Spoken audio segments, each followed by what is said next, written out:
Greg Dolezal.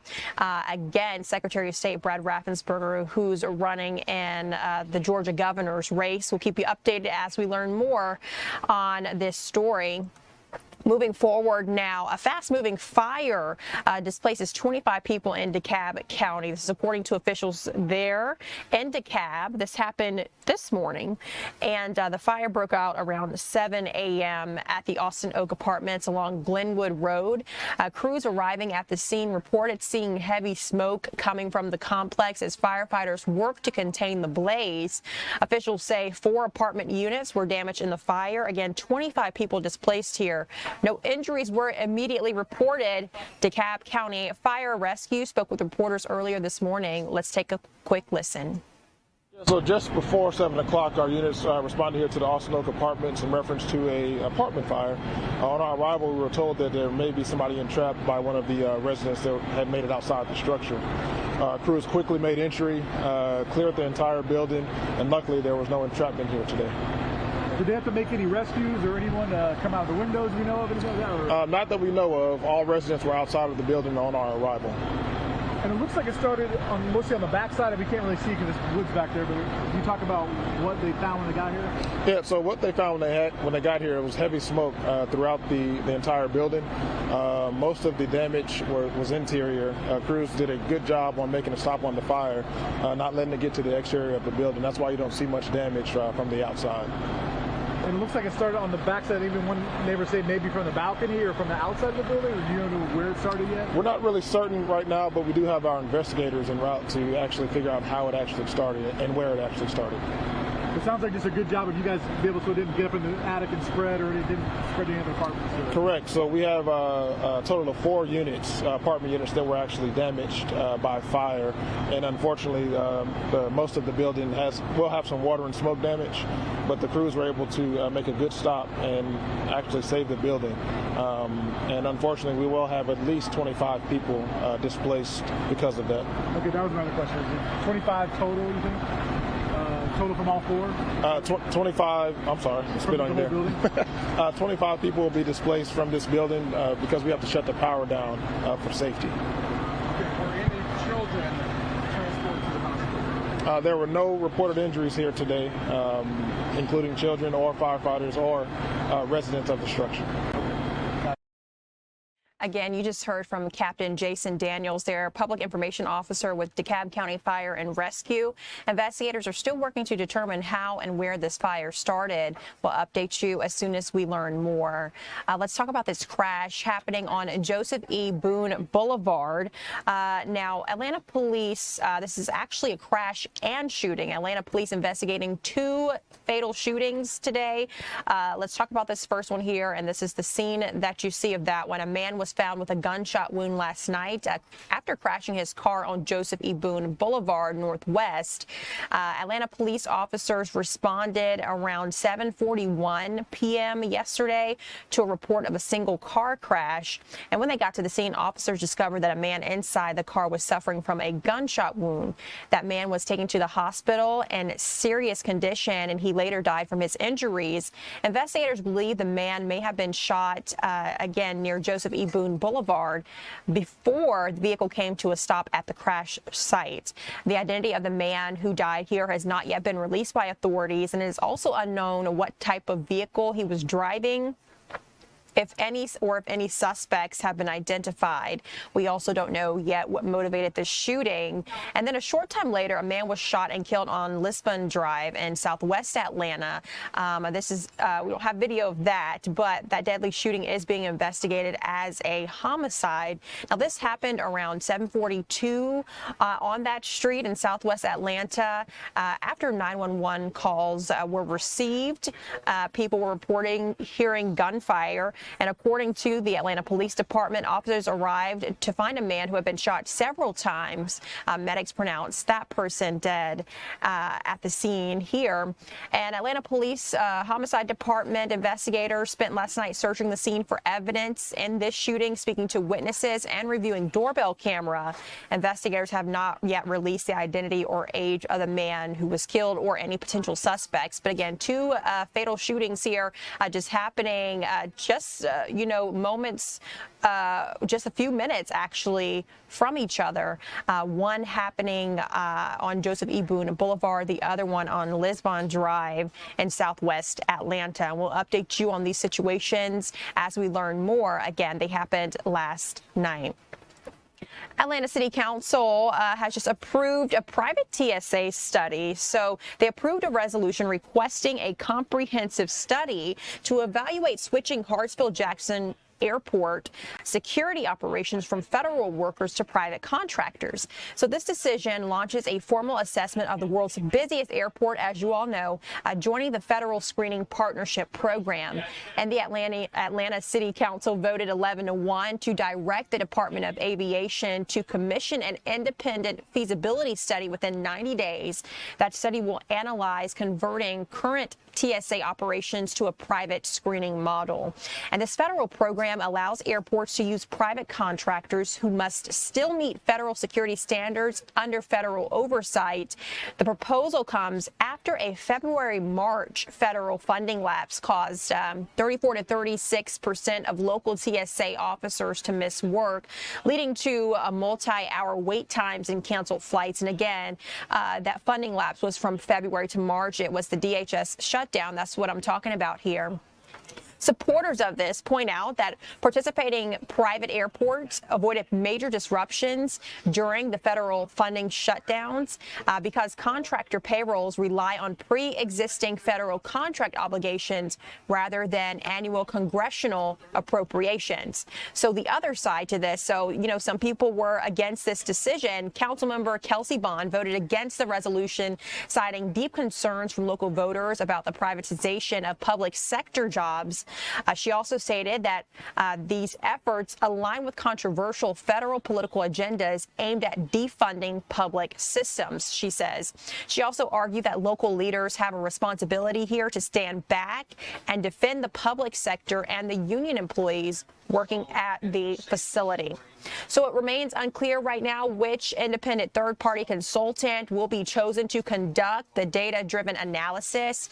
And during the council meeting, officials noted it is still an open question whether the Department of Aviation has already set aside specific dollars or identified a short list of experts to pull the report together. Again, the Department of Aviation does have a 90-day window to deliver this final study, which places the evaluation period directly after the FIFA World Cup events and during peak planning for Super Bowl. But once this report is complete, the findings will be presented in a public session so the City Council can determine whether to apply for the federal program, run a limited pilot program, or maintain the current federal system. Now we are going to take a look at weather here. It is Election Day and many of you are heading out to the polls. I know you all want to know what the weather's going to look like today for the rest of the day and the rest of the week. So let's go ahead and talk to our meteorologist, Alex Forbes, about what's going to happen and some good news. Well, I mean, depends on who you ask. Yep. No rain. Well, so yeah, look, no rain today, but that's definitely going to change by the time we get to tomorrow. Two things kind of in play. You got an increase in humidity, but then also a front's going to begin to push in towards Metro Atlanta, and that's going to, again, help in terms of the rainfall chances, enhance the rainfall, if you will, across the metro area. So there's that live look over the capital. 82 is where we stand right now in Atlanta, 80 in Canton, 80 in Gainesville, 84 in Athens, 82 in Blairsville, 83 in Dalton, and 84 over in Rome at this hour. So for the remainder of the afternoon on this election day, we're going to add a couple more degrees before things cool down this evening. Upper 80s, no rain chance, and then we cool down into the 70s by about 10 p.m. as we are counting the votes and as you're watching Fox 5 and Fox Local later on this evening. All right, so let's time it out. There is your scattered shower risk beginning tomorrow morning. Those clouds on the increase, and then as we get into the afternoon, some brief heavy downpours possible. Tomorrow is not a washout by any stretch of the imagination, and then we begin to quiet down. Not entirely, though, through the overnight. I think we could hang on to a couple of scattered showers. That front has stalled out, which means we're going to be looking at another day of enhanced scattered shower and storm activity as we work our way into Wednesday. All right, so let's talk temperatures here, mid to upper 80s, and then more mid 80s as those rain chances go up. 40, 50, 60% Wednesday, Thursday, Thursday, Friday. That will help out with the drought situation a little bit. I wouldn't say a lot of it, but a little bit across the metro area. The problem is we don't have widespread soaking rain, which is what we need to really put a dent in this. So you add it all up, a couple of things out of this. You're going to hear us talking a lot about it. Not a washout, not a washout. Not a washout. Wednesday, Thursday, Friday, Saturday, Sunday, Monday, decent chances of rain. Humidity coming up as well. And Jasmine, we mentioned earlier during the 11 a.m. streaming hour, as people are jokingly coming out of hibernation, right? You're going out to the pool, you're going out to the lake. This is just your reminder that if you hear thunder, you are close enough to be struck by lightning. Nobody ever thinks they're going to get struck, and then inevitably somebody does. So if you hear thunder, close enough to be struck by lightning. Fox 5 weather app, you have Joanne Feldman's voice now telling you if lightning is close by. Yes, that is true. Thanks so much for giving us an update here on our weather forecast and giving us that important information that you got to head indoors if you hear lightning. Yep. All right, Alex, thanks. Guys, we're going to continue our coverage here of what Fox 5 News is working on today. Of course, Election Day is very important, and we will be covering that. We're going to get to that. But first, let's bring in our Tanya Mendoza. She will have a look at what our reporters are working on today. And there's several other stories that we're working on outside of the election. Tanya, thanks so much for joining us. Thank you, Jasmine. So yeah, we are working on a few things going on this morning. A little breaking news that happened. We had our helicopter over in the Sandy Springs area about 40 minutes ago at Morgan Falls Overlook Park. That's located at 200 Morgan Falls Road. You can see right there they had several emergency vehicles from Sandy Springs there, and we were trying to figure out what was going on because it seemed to be large police presence, fire presence. But what the Sandy Springs public information officer is telling me is that it's just a vehicle accident. I have since emailed him again saying, hey, any update? Because it seems, like they have a large, a big response there for just a vehicle accident. So when we get all those details, we're going to update you again and let you know exactly what's happening at Morgan Falls Park. They did close the park and post that on the Sandy Springs Police Facebook page. For more information, you can go there, or you can just go to fox5atlanta.com. We'll have the latest there as well. Jasmine? Tanya, thanks so much for joining us to talk about this story here. Looking forward to what we gather here, especially on this vehicle accident. Many questions unanswered, but also this other story here involving a student at a bus stop. This is pretty scary as well. That's right. So this morning, the assignment editor who was here earlier, Chase, he heard there may be some sort of shooting going on in DeKalb County. Actually, I think it was closer to Tucker. Basically, he sent someone out there, and actually, he called the police to see what it was. And he got a release. Let me give you the exact address, though, because that's important. It was on Stone Mill Way. I'm just looking at our information right here. Stone Mill Way in DeKalb County, closer to it's closer to the Tucker side, but this involves a student from Stone Mountain High School. So we asked police. They responded and sent us some details.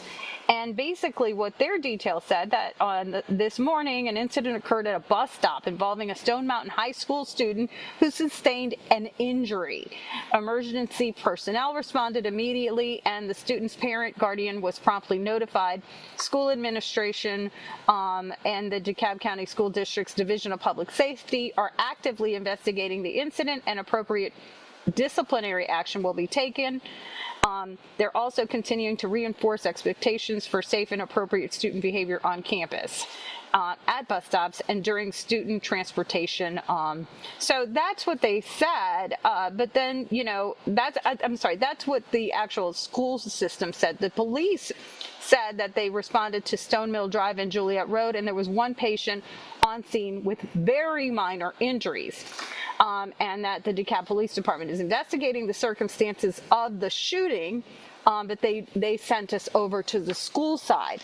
So that's where all this gets a little confusing, because they're saying injured yet shooting. And we weren't clear, so we emailed the school system and said, hey, was this a shooting? was someone injured or was someone grazed by a bullet. They responded and said they are releasing at this time injured. So all of that is a little confusing. We're trying to get more details to see what exactly happened, but that's where we are on that story. Hopefully we'll get some more details and have that updated for you later. Yes, absolutely. A very scary situation here, especially it involves a student, a child. At a bus stop. So you would think that, parents would want to know the answer to that question. Was a student shot at a bus stop? Yeah, even if it was it's a little vague right now, but, we're trying to get the information. Yes, that's right. Tanya, thanks so much for, sharing that. We will be following that story, and we'll have a reporter covering that. Let's talk Election Day. Several key races that we're following, especially the governor's race, GOP governor's race, Democrat governor's race, and the GOP Senate race. Some of these races likely heading to a runoff. So let's talk about this. That's right. So over 1 million people voted early, and now it's Election Day, and everybody's getting out and voting. We've gotten a few reports of some issues, especially in Cobb, and I know that Maria Guzman's going to have an update on that for you a little later in this show. But what I want to say is that we have reporters covering several of the races, including the governor's race and the Senate race. So expect full coverage on that throughout the day, and extended coverage on Fox Local starting at 7:30 p.m. But as far as the candidates today, a lot of them, typically when we cover big elections like this, we get a lot of the candidates voting in the morning, and we try to follow them. But this time around, because now so many people are voting early, it looks like most of them voted early, and they're really not having many events. The Secretary of State, under his Secretary of State duties, was holding some press conferences at different election offices throughout some of the major counties, reviewing what's going on at those offices. And then he will head to his actual election night event, as for that election, and we have someone on that. But then also former Atlanta Mayor Keisha Lance Bottoms, we did get a press release from her, and Angelique Proctor is covering her today ahead of her election night watch party. She is actually doing participating in a big phone bank, reaching out to voters, reminding people to vote today during the day. So we have, I would say, about 7 reporters on different candidates, including mostly the governor's race and the Senate race. We may float around to some of the other, parties for the Lieutenant Governor, Secretary of State if needed throughout the night. We also have Kevin Stewart. He's in Fulton County, focusing on anything that is going on in Fulton County, since that's one of the largest counties. We have him on that. And then Maria is in Cobb. Eli is going to be floating around if we hear of any issues. So we're encouraging our viewers to give us a call if they have any problems. Let us know where they are and what's going on, so we can send people out to those locations and follow it closely. Jasmine? Absolutely, Tanya. Thanks so much. We will catch up with Maria, especially on the Cobb County minor issues that were reported there today. But thanks for joining us to talk about this race that will, it's really big. This primary here that will determine the trajectory of the 2026 midterm election. So, yes, I'm looking forward to seeing what the reporters cover today and what they gather and what's the results here in this primary. Tanya, thanks so much for joining us. Thank you. All right, guys, and don't go anywhere. Fox 5 Atlanta and Fox Local are your sources for election results, and we'll have all the results of these races posted as they come in. You can look for updates streaming live right here on Fox Local starting at 7:30 p.m. tonight. And make sure you enable those notifications in the Fox Local mobile app to receive alerts on results, runoff likelihoods, and comprehensive race analysis. Much more happening throughout the day and tonight, so be sure to keep up with us here on Fox Local and fox5atlanta.com. Let's go to break now. It's 1:21. When we return, we'll talk more election coverage and some other national news. We'll be right back.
Welcome back to Fox 5 News Live. I'm Jasmine Cornell. It is Election Day, as we've been telling you, and the polls are open until 7 p.m. tonight. Make sure you're in line by 7 p.m. in order to cast your ballot. Happening right now, the Secretary of State is holding a press conference, and he's been doing this all day today just to provide updates on different things like voter turnout, polling location status, emergency response activity, etc.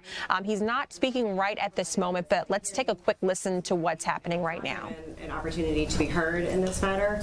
So we are currently exploring our legal options, but had we been able to be heard before the court, we would have explained that the plaintiffs have misrepresented what the facts are, have misrepresented what the legal requirements are. This is not a tabulation center. It has traditionally never been open to the public. So we would have appreciated an opportunity to be able to go before the court and explain our position. And so what happens now? Well, we're currently reviewing the order, working with our legal counsel, and exploring our options. Can you express why it's important that this area be not granted access for certain members of the city election board? Well, as Deputy Secretary Tizer explained, this is an important public safety facility. We have law enforcement present. We have other state agencies, in addition to the Secretary of State's office present, that are doing very important tasks to protect our elections, to make sure they're secure, and to make sure that the voting public is safe while they go to vote. And so what happens in an hour or two when they show up on the door here? We'll be prepared, and as the Secretary always says, we'll comply with the law and comply with the Constitution.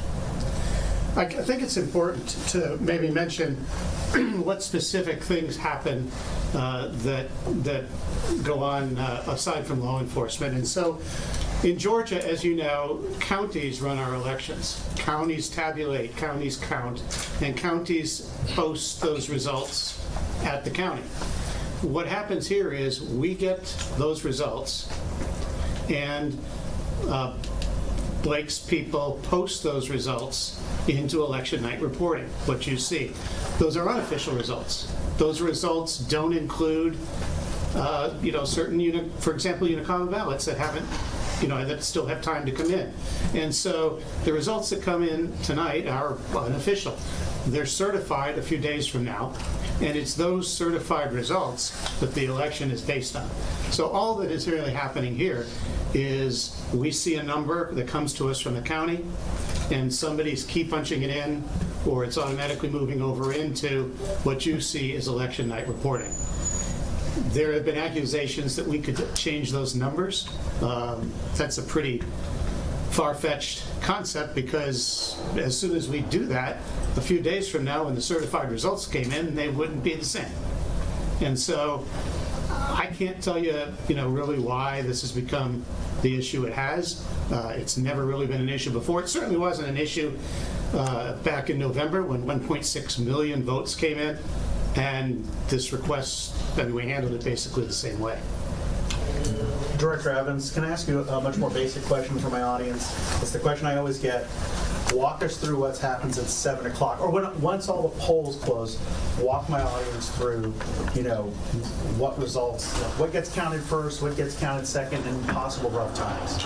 So we have some great laws here in the state of Georgia and great election officials that lead to very fast reporting of results. So all early voting results cast in the state of Georgia under law have to be reported by 8 p.m. on election night. So our county election officials will report those early voting results from the 3 weeks of in-person early voting.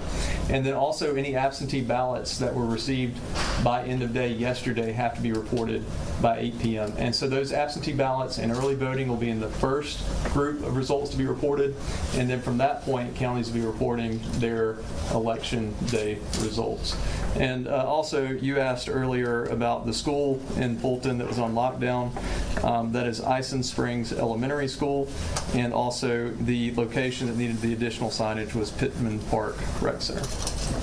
And just to put that in perspective, that's essentially 1 million votes you're going to have kind of really quick, right, when you're counting these tabulating days. That's right. It's a little over 1 million. It was, I believe we had right at or just under 1 million in-person early votes, and then in addition to that, absentee votes.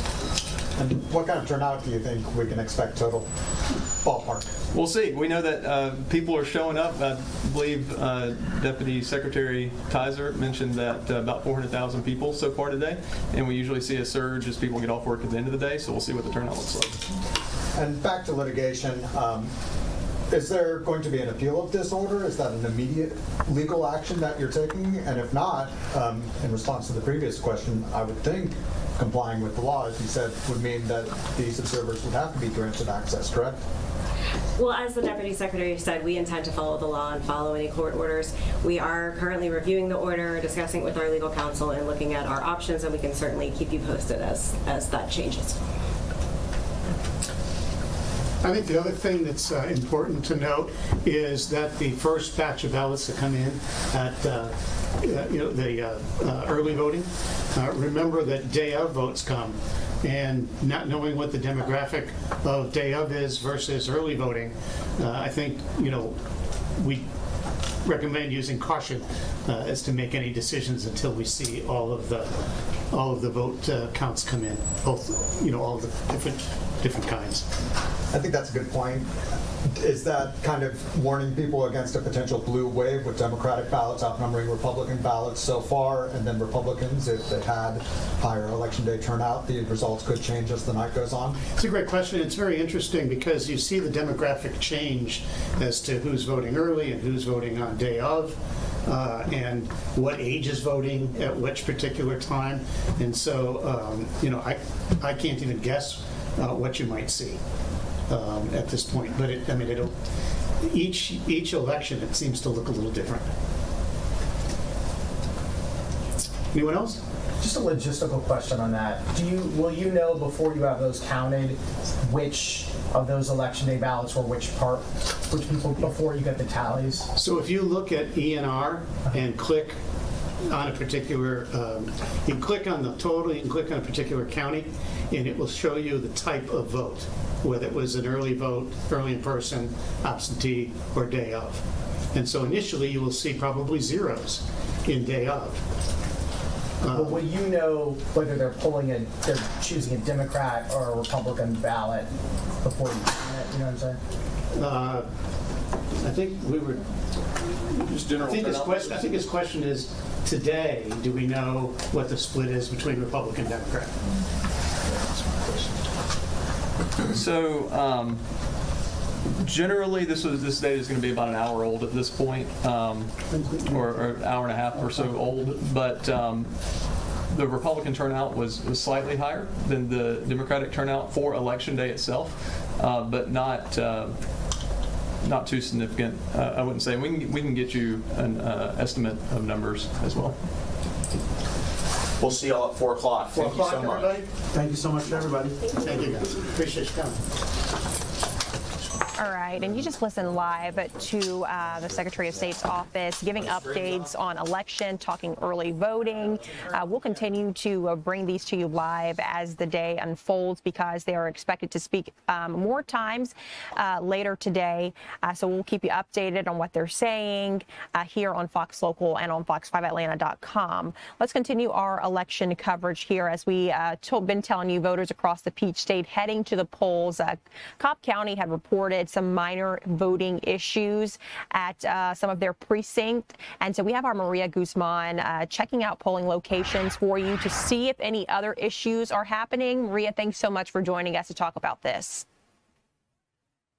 Hi, Jasmine. Yes, for voters who live in Cobb County and are going to vote today, the number one thing you need to know is that some locations are experiencing some issues. Now, here I'm at Floyd Road Baptist Church, and they were having some issues in about 2 hours ago. As I'm talking to voters as they leave, they tell me that it seems that those issues have been resolved and machines are working.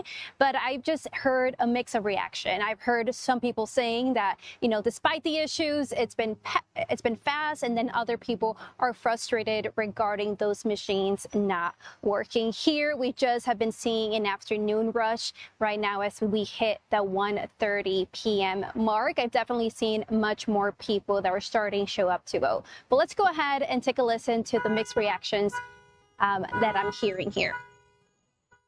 Well, I always take advantage of the privilege of voting, and I voted today with some extra energy because I think there are changes needed in Georgia and in our country. Our democracy is in peril.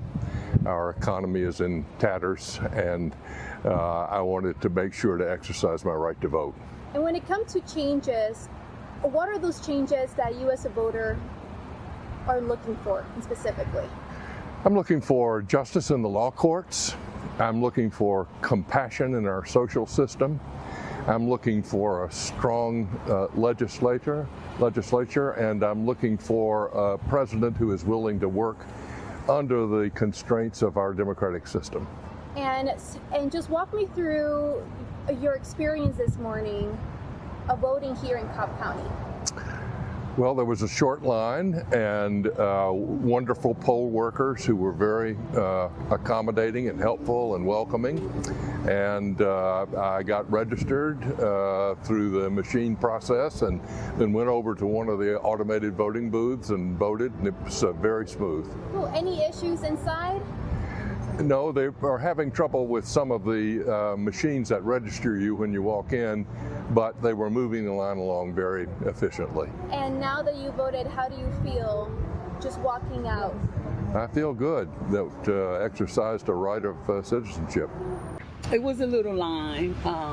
She explained the reason why it's a line was because they only have one machine working. They got 5 machines in there, at least 4 machines in there that I counted. And they're just as frustrated as the customers as we are, because it's a couple of poll workers there and they can't work because the machine's not working. This is the second one that I went to. Some of them do not have no machines working at all, none.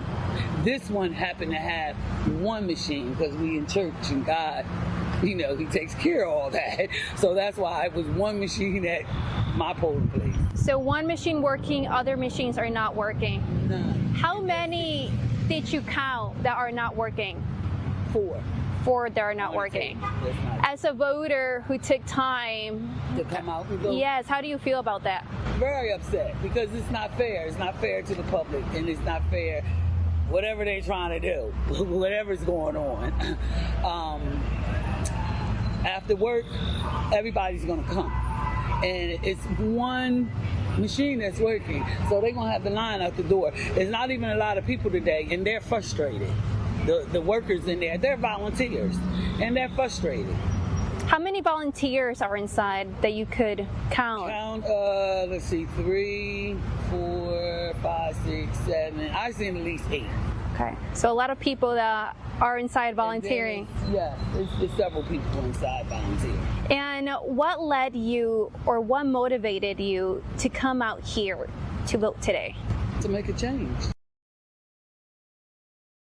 And we also heard from another voter who says that in Crossview Church in Marietta, there are also some issues there, and the line is over an hour long. And Cobb County Elections has confirmed this, and they're asking the public to definitely be patient today, especially if you are voting in the county. And they are working to solve these issues, but also some polling locations also have some backups in place. If you are voting, here are some things that you definitely need to know, and that is to bring in ID, you know, if that's a driver license or a passport, and also you must go to your assigned voting and polling location. And if you're wondering where yours can be, a good source to know is Georgia Secretary of State, My Voter Page website, and that can help you as you cast your vote. And obviously, as long as you're in line by 7 p.m. today, you are able to vote. Jasmine. Maria, thanks so much for joining us to talk about this. So we'll check back in with you a little later in the next hour. Guys, our time is 1:38. When we return, we'll take a look at some national news and top stories.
Welcome back to Fox 5 News Live. I'm Jasmine Cornell. Thanks for joining us this streaming hour. We've been talking about the elections a lot, but more news is happening right now as we speak. J.D. Vance, our vice president, is speaking right now at a White House press briefing. Let's take a quick listen to what he is saying. On the condition that when Usha has our baby in July, that she would be vice president for a couple weeks. So, thank you guys. And I actually want to start first with Nick from Breitbart. Nick, it's good to see you. Good to see you, Mr. Vice President. Thank you. Today we saw the president endorse Ken Paxton over John Cornyn in the Texas Senate race. Do you think that sends a message going forward for the next cycle to senators, considering running for re-election, or any MAGA-aligned potential candidates that are considering challenging them? Well, I'd say a couple things, Nick. First of all, I think the president's very gratified by the response that he's heard from the base and from a lot of voters, I think, who are passionate about Ken Paxton. We think Ken Paxton is going to be a great senator for the people of Texas, but most importantly, a great United States senator who can work on solving the problems that all of us confront as a country together. I've known John Cornyn for a long time, but unfortunately, when it really counted, Ken Paxton was there for the country, was there for the president, and that's why he ultimately earned the president's endorsement. He thinks he's going to be a better senator, thinks he's going to make a better candidate, and so I do think it sends a message, but really not just the endorsement, but one of the things the president has done very effectively, going back 10 years in his leadership of the Republican Party and the country as President of the United States, is he said, I want people who fight for the good. I want people who can't be bought by corporate lobbyists, who can't be bought by Wall Street, who can't be bought by special interests, who are going to go to Washington and fight for the people who actually elected them to those positions. And I think one of the things we've seen in the Republican Party, while I can't say that all of our representatives are perfect or all of our senators are perfect, we have seen a much better crop of talent come into Washington since Donald Trump has been the leader of the party and the leader of the movement. I do think we're going to continue to see that happening. But I think the message that people should take from this is fundamentally, you have got to serve the people who sent you. And if you don't do that, you're going to find yourself out of step with voters or out of step with the President of the United States, and that's not a good place to be politically. Thank you. Yeah. Go ahead. Thank you very much. Just following up on what you just said, you said that the White House is negotiating with Iran in good faith. I think Americans tend to believe that, but what is it about the Iranian side that you personally have seen where you believe that they are negotiating with us in good faith? Well, first of all, I'd say it's a very complicated country, and it's a country that I wouldn't pretend that I understand even after as deep as I've been involved in this process from the very beginning. It's a great and proud civilization, amazing people. We obviously have a great Iranian-American community here in the United States of America, smart people, very hardworking, and you see some of that in the negotiating team on the other side. You also see some very hardline positions in the negotiating team on the other side, and so I think you see that conflict, the fact that maybe the Iranians aren't themselves quite clear in what direction they want to go to. They also are just a fractured country. So you have the leadership of the country, there's the supreme leader, and then there are a lot of officials below the supreme leader that has some influence in the negotiation. It's not sometimes totally clear what the negotiating position of the team is. And I don't know if that's sometimes bad communication, if that's bad faith. I wouldn't pretend to venture a guess there, but I will say with confidence, it's sometimes hard to figure out exactly what it is that the Iranians want to accomplish out of the negotiation. So what we've done is tried to be as clear as possible. And you just listened to Vice President J.D. Vance. He's taking questions from reporters there in the White House briefing room, talking a wide range of topics there, from Iran war, elections. And so we've been seeing officials hold briefings today and speak to reporters as the day goes on. It's a big day. Earlier today, we heard President Trump speak about the ballroom. So we'll continue to bring these stories to you live here on Fox Local. Let's bring it back home to the Atlanta area and talk about what's trending on fox5atlanta.com and Fox Local. So these are the stories that you're clicking on the most on our website. Many of you are clicking on our Election Day stories. Understandably, it's a huge day. But let's bring in our Fox 5 digital content creator, Joyce Lupiani. She has a look at some other stories that you're clicking on today. Hey, Joyce, thanks for joining us. Hey, Jasmine. So this first story that I have out of Snellville is really kind of disturbing. And police have issued 2 arrest warrants for a couple of former daycare workers after a video allegedly showed them hitting and biting like a toddler. And this took place at the Cool Kids Academy. And the little boy's mom says that her son's not even like 2 years old. And she started like noticing over the past couple of weeks, like when she would go to drop him off, that he would like start crying and he wasn't really like sleeping well. Well, then apparently like another mom who had a child at the daycare somehow got a hold of this surveillance video and sent it to her, and she saw like the employee allegedly biting her son, and then later another employee like hit the child. So we reached out to police, and police said yes, they're definitely investigating and they have issued arrest warrants. As of this morning, I don't think the 2 employees have been arrested, but it's been kind of busy around here today because of Election Day. So I really haven't had a chance to check back on that. But we do have like the women's names and everything on our website. So if someone is like interested in maybe helping the police find these former employees, they can get more information about everything on our website. Wow, what a disturbing story here. Hate hearing these stories, hate reporting them. Very scary situation for the toddler, poor toddler, you know, and, you know, hopefully that, you know, the people who are responsible for this, you know, get dealt with appropriately. Yes, definitely. Yeah, so and dealing with the next story I have for you, Jasmine, is actually about a toddler too. And this is just wild. It is so crazy. This happened in Arkansas, but obviously this video has gone like really viral. So apparently what happened is a woman was driving her boyfriend's car, and it sounds like she did not have a driver's license. So when a state trooper tried to pull her over, she like took off, and there was this crazy chase, and you can see there in the video eventually the car like crashed and flipped over. Then the door opens and this little boy just runs out of the car. And you know, you can see the mom too in the video. She kind of climbs out of the car, and then the police officer, you know, he goes over. First he gets like the little kid, makes sure the kid's okay, but then he goes to get mom, and he is just like yelling at this woman. He's like, you could have killed your own child. It's like, what did you think you were doing? So, I mean, it's like really incredible video. Fortunately, the little boy was not hurt. The woman wasn't hurt, which, you know, I can't believe that looking at the car, that both of them were fine. But, you know, they posted this video to let people know, like, this is not a good idea. And obviously, because it's just so crazy. And the cop just, like, totally went off on the woman. This video has gone viral. We posted it. We had it in our morning shows this morning, Good Day Atlanta. And then we also posted it on our social media, and of course people are reacting to it on there.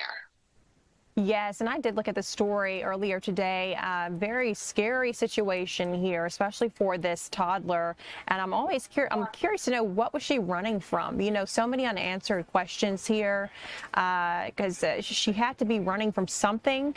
Right. Yeah, it sounds like she didn't have a driver's license. I don't think I don't know if there was anything else. The only thing I saw was that she didn't have a driver's license, which, I mean, yeah, you're going to get a ticket and whatever, but it's not like that serious of a crime. And she like risked her life and her child's life because of it. Right. Okay. So I thought there was maybe something else that she was, you know, running from that caused all this too, or that played a part in this. But yeah, just no driver's license. That's not as bad of a crime here, but glad to know that the child is safe. Right. Me too. So the last story I have for you is about housing. We all know that housing can be kind of a problem for people who might be in the lower income bracket. Actually, housing is a problem for me, but we do have someone who is helping out here, and that would be rapper Killer Mike, and he has announced that he's going to have like this rent-to-own program, and he's teamed up with he has a real estate company, which I did not know this. So Killer Mike, he teamed up with like a developer, and they're trying to put together this whole plan to create what he's calling like an attainable pathway for people who are stuck renting, but they want to be able to own a house, but they don't really have enough money to buy a house. And so they are looking for like sites around Metro Atlanta right now. They're looking for, land where they can, build these houses. And then they're expected to like announce their first property sometime in the next few months. And quick side note, the mayor, Andre Dickens, he actually had a whole thing yesterday too, kind of talking about, the same thing about housing. Like I said, housing is a big problem for a lot of people. It's not necessarily just for, people who may not make as much money as other people. Housing has just got so expensive that it is really a problem for a lot of people. So hopefully, between Killer Mike and the Atlanta mayor, at least some people in Atlanta will be able to afford a nice house. Absolutely. Joyce, thanks so much for joining us to talk about this. This is a great initiative here from Killer Mike. I will let you get back to work. And guys, we'll continue with another positive story here before we end this 1 p.m. stream. Let's talk sports now. The Atlanta Falcons hosting some team activities. What a fun day for them. Let's bring in our Lexi Bowden. She's with our Fox 5 sports team, and she has more on what they're doing. Lexi, thanks so much for joining us. Yeah, of course. Happy to chime in and give you guys the rundown of what's happening here in Flowery Branch. I'm at the Falcons training facility, as you can see behind me, and just viewed the practice period of today. And really the focus of today is that quarterback group. The questions surrounding Michael Penix Jr., when he's going to be fully recovered from that ACL surgery, and also what the role will be for him and Tua Tagovailoa. So this morning, Coach Kevin Stefanski talked to the media about what Penix can fully do. Very promising. He is participating in individual drills as well as 7-on-7s, but will not be doing the team period. So still a little bit limited there. But Kevin Stefanski was also asked about what he's looking for in his quarterbacks and how he's going to evaluate them. And this is what he had to say. I think as coaches, as position coaches, you want your room, your position to perform well, and you certainly look at it globally in that regard. Also, for us as coaches and us as teachers, we want to focus on each individual player, and all of our players are in different points of their career and are dealing with, maybe it's dealing with injury or dealing with a new system or whatever it might be. So that's the part of the challenge for us as coaches, is getting the best version of our players. So there's not a number of, hey, we need you to be this percentage in a drill. We're not. This is really a all-encompassing evaluation. I know the calendar says May. I know we play in September, but we want to make sure that we're doing our job throughout this offseason program, again, to just get the best version of our players. He did say he's going to be very intentional of splitting the time of reps between Penix Jr. and Tagovailoa, who was signed in the offseason. If you remember, he spent 6 seasons with the Dolphins, a former first-round pick out of Alabama, a very great player as well. Played in 14 games last year for Miami. He did throw 15 interceptions, which was second most in the NFL. Now for Penix Jr., there's no hard date on when he's going to be fully healthy or set to return, but Coach Stefanski said they kind of have blinders on for him and are just taking it day by day. Also, Billy Bowman Jr., who was recovering from an Achilles tear last season, was out there today, not doing full practice, but promising that he was out on the field. So many of us are looking forward to the football season. I know I'm ready here. What's next for the Falcons here? Yeah, so we'll continue to have OTAs during this season, which is organized team activities. So there's no pads or full contact yet, but it's really the first time that these guys are all together. And what they emphasize during this time is really just getting those fundamentals and techniques down. And veterans are pretty used to it, but for the rookies, this is an entirely new world. So just kind of getting their feet out under them. But we'll continue to bring you updates. We're going to hear from some of the players and assistant coaches later today. That's going to be so much fun. fun, Lexi. Sounds like a lot of fun. Thanks for joining our stream today to talk about the Atlanta Falcons, and looking forward to hearing what you get from the football players later. Thanks so much, Lexi. And your time is 1:55. Our election coverage continues at 2 p.m. along with our top headlines.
Welcome in, everyone. I'm Ariel Onstadt. Thanks so much for being here at 2 o'clock with us. It is Election Day, and Georgia voters are getting to decide who is heading to the midterms in November.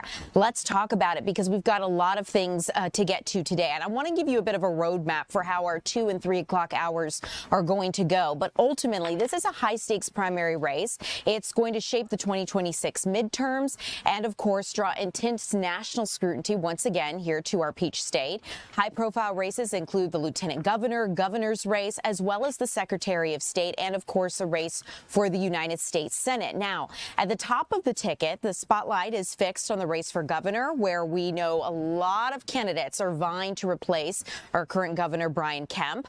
On the Republican side, we have a few heavyweights like healthcare executive Rick Jackson, Lieutenant Governor Burt Jones, Attorney General Chris Carr, and Secretary of State Brad Raffensperger. On the Democratic primary, we see former Atlanta Mayor Keisha Lance Bottoms and former DeKalb County CEO Michael Thurmond, all seeking to flip the governor's mansion come this November. Now, when it comes to the U.S. Senate, we see incumbent Democrat Jon Ossoff trying to defend his seat. He is the presumptive Democratic nominee, but a high-profile Republican field led by U.S. Representatives Buddy Carter and Mike Collins, along with former football coach Derek Dooley, are all fighting for that chance to challenge Ossoff. Now, we also know that beyond the statewide races, all 14 of Georgia's congressional districts are on the ballot, and several key matchups in the Atlanta suburbs likely to draw national attention as the night unfolds later this evening.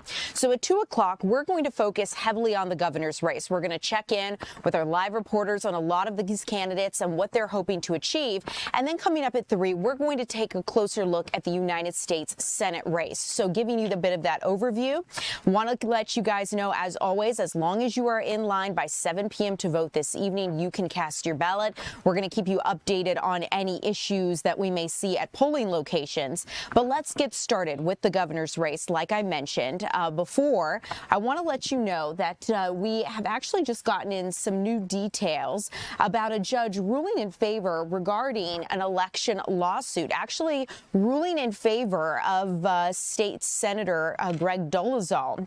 Ultimately, just an hour ago, Fulton County Judge Earl Glanville ruled to allow observers into an elections bunker here in Fulton County. Ultimately, they orders Secretary of State Brad Raffensperger to allow poll watchers as well as state elections board observers inside that state elections data hub. Now, this all stems from a legal dispute on whether or not there should be access to the central location known as the bunker. That is where Georgia County votes are received and processed, but votes are not actually counted at these locations. That is done at county boards of election. Raffensperger has criticized this litigation, saying that it is speculative, and I'd like you to listen to how his office is responding just moments ago. I'm aware of an order issued by Judge Glanville. It's rather disturbing because the Secretary was not provided notice of any hearing this morning and was not given an opportunity to be heard in this matter. So we are currently exploring our legal options, but had we been able to be heard before the court, we would have explained that the plaintiffs have misrepresented what the facts are, have misrepresented what the legal requirements are. This is not a tabulation center. It has traditionally never been open to the public, so we would have appreciated an opportunity to be able to go before the court and explain our position. Now, Dolezal had said more observers would allow for greater transparency in the voting process, but the Secretary of State's office says that no votes are actually counted or tabulated there. Rather, it's a processing center for where votes come into. Counting is done at the local level. So we'll continue to keep you updated as that progresses forward. But let's go ahead and get started with the governor's race. We're going to start off with the watch party for gubernatorial candidate Rick Jackson, and that is where we find our Denise Dillon standing by. Denise, it is great to see you this afternoon. What is happening? It's early yet. Set the scene for us. It is early. Rick Jackson will be here at the Omni at the Battery later on today. Right now, they are still setting up. It looks like all the badges for the guests have just arrived, and they're putting those out on the table now. The conservative, who has made it very clear that he is a businessman, not a politician, made several campaign stops yesterday across Georgia. He did a little fly around, stopping in a number of places, including Dalton, Albany, Augusta, a few others. We were able to catch up with him in Cherokee County. Now, at each stop, he made very similar statements, saying that he's been all over the state in the last 100 days. He's talked to thousands of people, and he kept hearing the same complaint along the way. Are too high, especially income and property and income taxes are insane.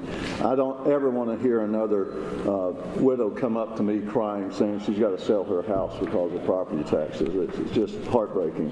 I'll lower property taxes and cut the income tax in half by the first year term, or I won't run again.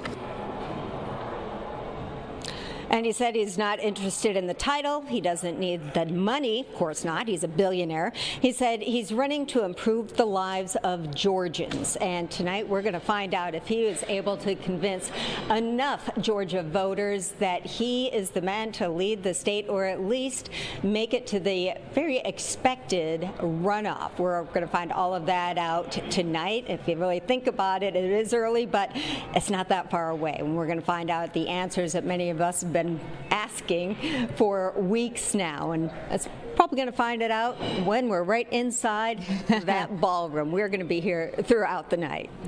Denise, thank you so much for the update. No doubt you're settling in for the long haul. Going to be interesting to see if all the money that I know Rick Jackson's campaign has spent on a race like this will be worth it in the end. Something that we'll continue to keep our eyes on. Yeah. So, Denise, I'll let you get back to it. Thank you so much for joining us live. As we continue, we're going through all of the Republican gubernatorial candidates, you guys, and then in the half hour of the 2 o'clock, I'd like to talk about our Democratic candidates for governor. So where we're headed next, let's talk about the watch party for gubernatorial candidate Burt Jones. Our Deidre Dukes actually is joining us live now. Deidre, it is great to see you. What is happening from Burt Jones' watch party? Hi, Errol. Well, we will be at Burt Jones's watch party location a little later this evening. But when we arrived in town this afternoon to Jackson in Butts County, we thought, why not head to one of the voting locations? And of course, one of the biggest voting locations here in Butts County is at the Butts County admin office, where we have seen folks coming and going here throughout the afternoon, many sporting those Georgia Vote stickers, everyone making sure that their voices are heard at the polls on election day. I'm going to back away here so you can also see, of course, we are here for the governor's race, but of course you have supporters from all across the board there, Ariel, all the way down, up and down the ballot. Burt Jones's supporters among them, really out here campaigning down to the wire during the last hours here on election day for the primaries, trying to gin up support for their candidates. Now, this is Burt Jones territory. The lieutenant governor was born and raised here. His family goes back generations. I just talked to a gentleman who said that his kids actually went to school with Burt Jones. He knows the family well, and so he, of course, is pulling for Burt Jones, casting his ballot for him in the governor's race. Now, as Denise mentioned, this is expected to be a very close race here in the primaries. We do expect a runoff. We did talk to some voters as they made their way out of the polling place here this afternoon, just about the importance of this race. And here's what they had to say. There were so many good candidates. And, you know, you just want to make sure that you're making the right decision for you and your community. I think it's funny, the way they've been slinging the mud, you know, but anyway, but I know one personally, you know, so I worked for him before, but I think, you know, everybody's got some good qualities. Now, of course, when you have so many candidates on both sides, as you said, Ariel, just for the governor's race alone, Democrats and Republicans, you have so many candidates. It is expected that we're going to see a lot of runoffs, frankly, including the governor's race here on the Republican side here in the primary. Who will that be? Of course, early in, before Rick Jackson got into the race, a lot of folks thought that this was the lieutenant governor's race, frankly, to lose. He was clear out ahead in the polls, and then Rick Jackson entered the race, and that kind of threw everything just kind of up in the air. They have really been going at each other. This has just been a very nasty campaign, even in the primaries. And if you look at polling, it does look like those two, if one of them doesn't win tonight, if we don't see someone coming up from behind, that it is possible that one of them could win outright, either Jackson or Burt Jones, or we could see a runoff. But clearly this is one race that you've got folks watching very closely as far as the outcome, and especially, Ariel, when you consider that we still have so many people who went into Election Day, they were polled anyway, as being undecided. And so it's really going to be interesting to see if those undecideds, Ariel, turn out today, if that could really upend this race. But very exciting. I always say I love Election Day. Very exciting out here in Jackson. And we will, of course, be at the Lieutenant Governor's watch party tonight at another location here in Jackson, Ariel. Deidre, thank you so much, as always, for being so thorough. You know, as reporters and news tellers, Election Day is such an important day to make sure we get our facts right, let people know about who might shape their futures, all of our futures here on a state and local level. So going to be interesting to see which runoffs we get to. I know, like you mentioned, thinking about Burt Jones being so far, and then now with other faces like Rick Jackson entering the race, how is it all going to shake out? Deidre, no doubt you are going to be with us every step of the way, keeping us informed. So thank you so much. As we continue, you guys, we've got a lot to get to, and I want to make sure we stay on track. So let's go out next. I want to make sure we get to our final that we are covering live here today, at least in this 2 o'clock hour, Republican gubernatorial candidate, and that would be Brad Raffensperger. Our Doug Evans joins us live. And Doug, it is great to see you. Tell us a little bit about what's going on. Looks like it's early yet. Very early. We are in the room where Brad Raffensperger and his colleagues and supporters will be watching the results come in. We're at the Atlanta Waverly Hotel. It's a bit early to be here. In fact, the nice folks here at the hotel let us in so that we could get a peek at it and talk with you this afternoon. There is no one here but me and our photojournalist Michael Moore. That's it. We're standing in a very small, empty room. I'll step out of the way. This is this room is going to hold about I don't know, 50, 75 people. Am I right, Michael? About. So Brad Raffensperger not expecting a big get together tonight. Kind of a medium one, small one. When I covered his race back when he ran for his second term of Secretary of State, he had it at a hotel in Peachtree, a restaurant, I think, in Peachtree Corners, and didn't even like rent it out or anything. It was, we were there just with everybody else and just kind of met there with the rest of the diners. So this is kind of Brad Raffensperger's style here, small, quaint, intimate, with the people that he wants to be here with tonight. So we will be here as well, watching the numbers come in and getting his reaction to what he's seeing. All right, so let's talk about it. Deidre Dukes did an excellent job of talking about the poll numbers. Rick Jackson in the Insider Advantage poll that was out late just yesterday.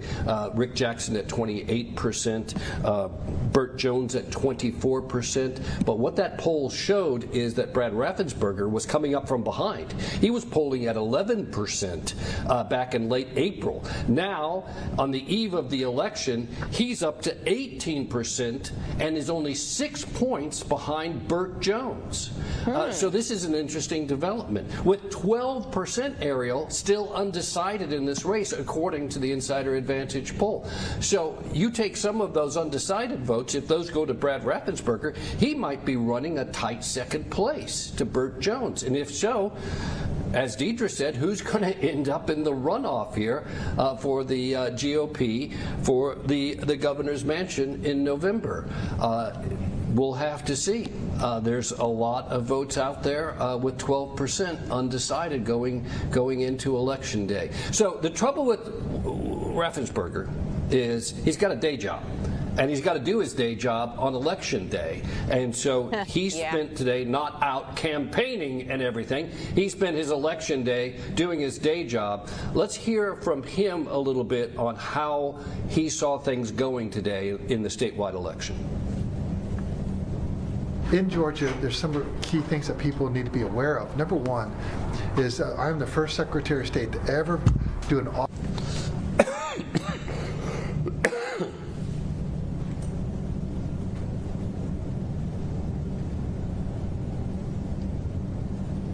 Hey, Doug, it looks like we're having some technical difficulties. We were able to hear part of what Brad Raffensperger was starting to say, but curious if you could wrap up the rest of his comments for us. Yeah, I guess I'm going to have to. Oh, a little demon in the room, huh? There is indeed. All right, so he said it was going well. I don't know if it's your room or my room yet.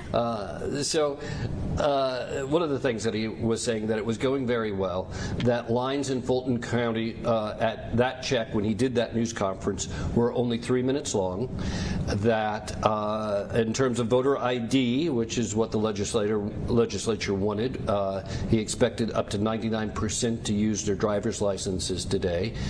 He expected the counting to go very well this evening with those ballots pushed out and where they needed to be counted very early in the evening, and that included always troublesome, Fulton County. I did my little trouble in River City handshake there, right? Yeah.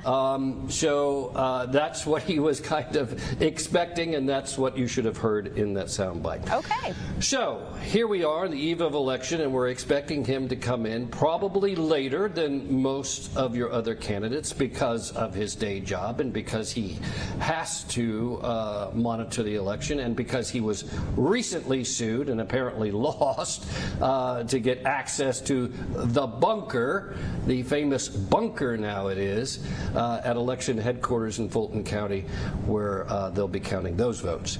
So that's it. I'm standing in a very small but elegant room in the Atlanta Waverly Hotel where they'll watch those election results come in this evening. Okay, Doug. Well, thanks so much. We'll continue to stay tuned to you for the latest. I do appreciate your update very much. And as we continue, you guys, Doug just mentioned it. We might be getting new information here soon from the Secretary of State regarding that lawsuit. So we'll continue to keep you updated. But I do want to let you know, speaking of the Secretary of State, let's just take a pause for a second and let me walk you through what the Secretary of State's office has just shared with us. Over 400,000 votes have been cast today, slightly more Republican than Democrat. Over 1 million early and absentee votes in total, more Democrats than Republicans in that way.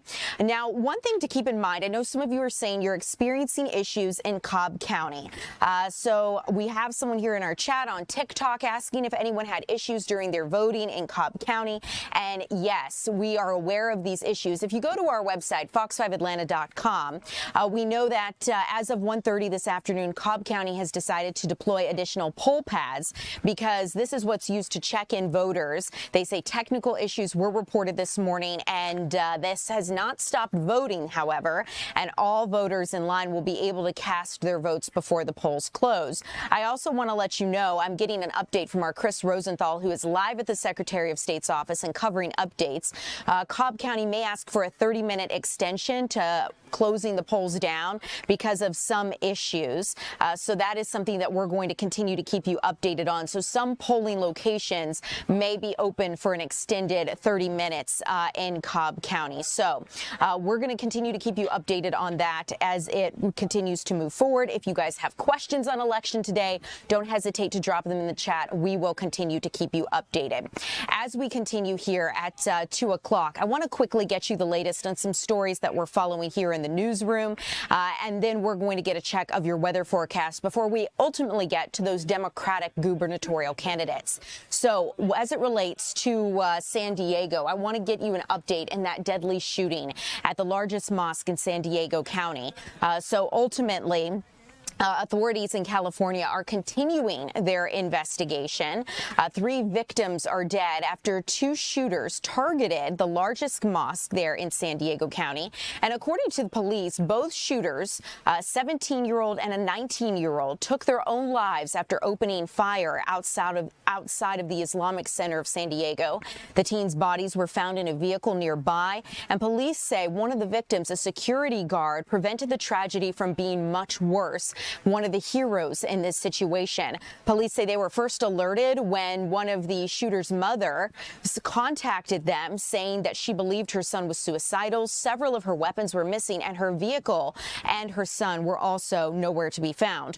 Officers responded within minutes to the 911 call after those first shots were fired. Take a listen, if we can, to what police in San Diego had to say about this incident.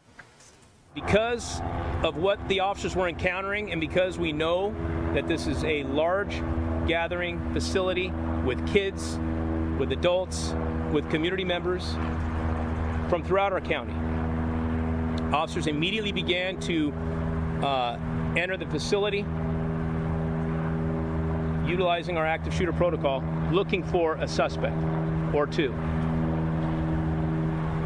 At about the same time as they were making entry and searching through the facility, room by room, we received calls of a vehicle a couple blocks away that was shooting at a landscaper. The landscaper is going to be okay, but we are still investigating that scene. It appears he may have been shot in the helmet that deflected and saved his life, but that is not totally confirmed at this point. A couple blocks away from there, we also received a call where a community member reported our 2 suspects in a vehicle, and it appeared they had gunshot wounds, and upon our arrival, we determined they were deceased. We are in the process of serving search warrants that will continue tonight and on into the days ahead. We're going to continue following any leads and any information that comes forward, as we're all focused on figuring out how this happened and what could we have done to prevent it. So this unfolded yesterday, and we're getting a clearer picture of the details this afternoon. Officials are currently investigating this as a hate crime in coordination with the FBI. This deadly incident also is happening as leaders from the Jewish Federations of America are in Washington, D.C. this week to ask lawmakers for additional federal security funding to protect houses of worship and faith-based institutions like mosques and synagogues. So we'll keep you updated on that. But as it unfolds on Capitol Hill this afternoon, the lawmakers, after weeks of planning and debate, are trying to start a process to fund ICE and Customs and Border Patrol. The rest of Homeland Security was funded in a standalone bill after a record-breaking shutdown, but Democrats are refusing to budge on funding for these immigration agencies until they say reforms are made. Republicans are going it alone in a reconciliation bill, but there's plenty of disagreement within the Republican Party about what should actually be in that reconciliation bill, including whether $1 billion in funding for the president's new ballroom should be included.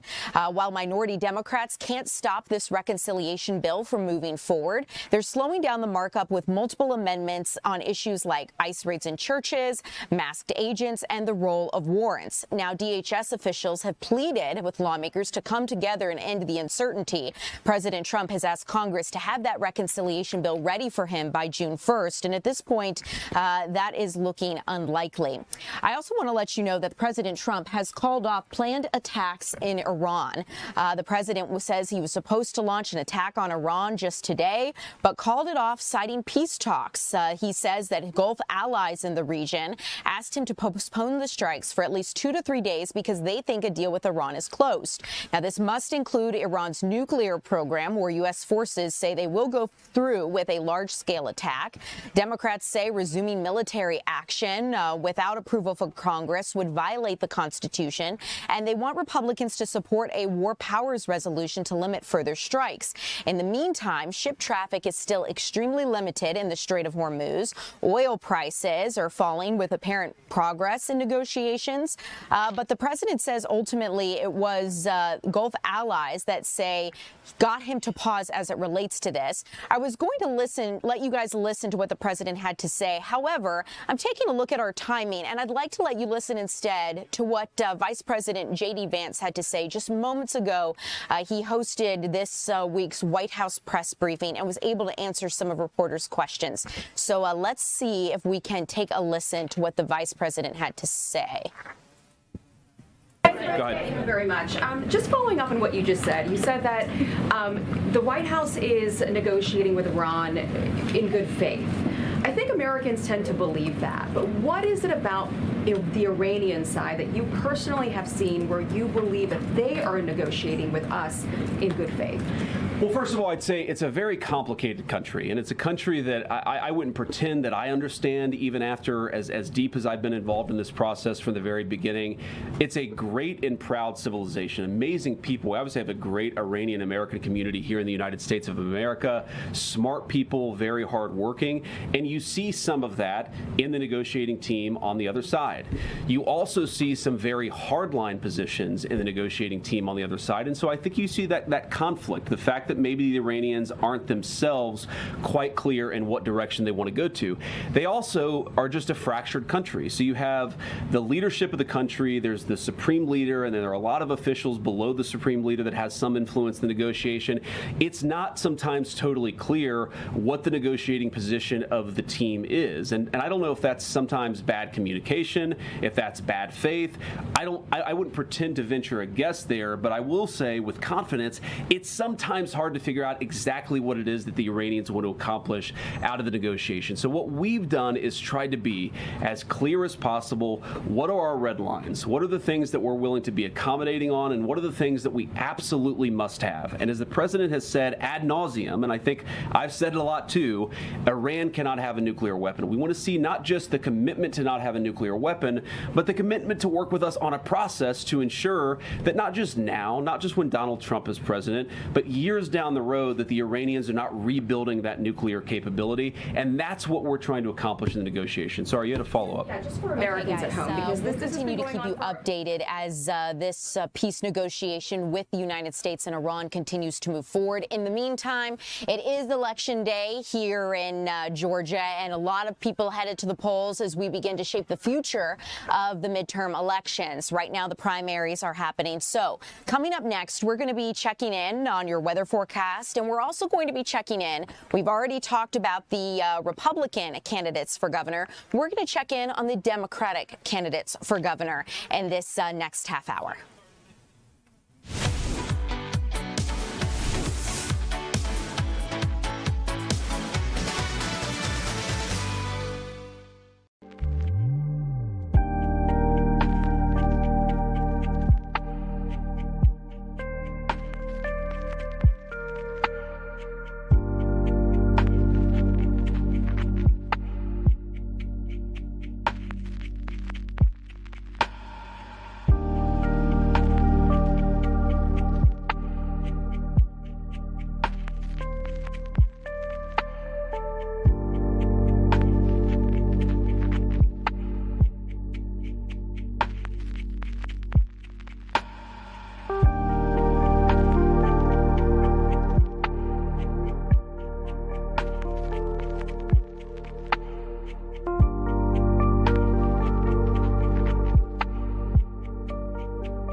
Welcome back, everyone. I'm Ariel Onstadt. Thanks so much for being here on your primary election day.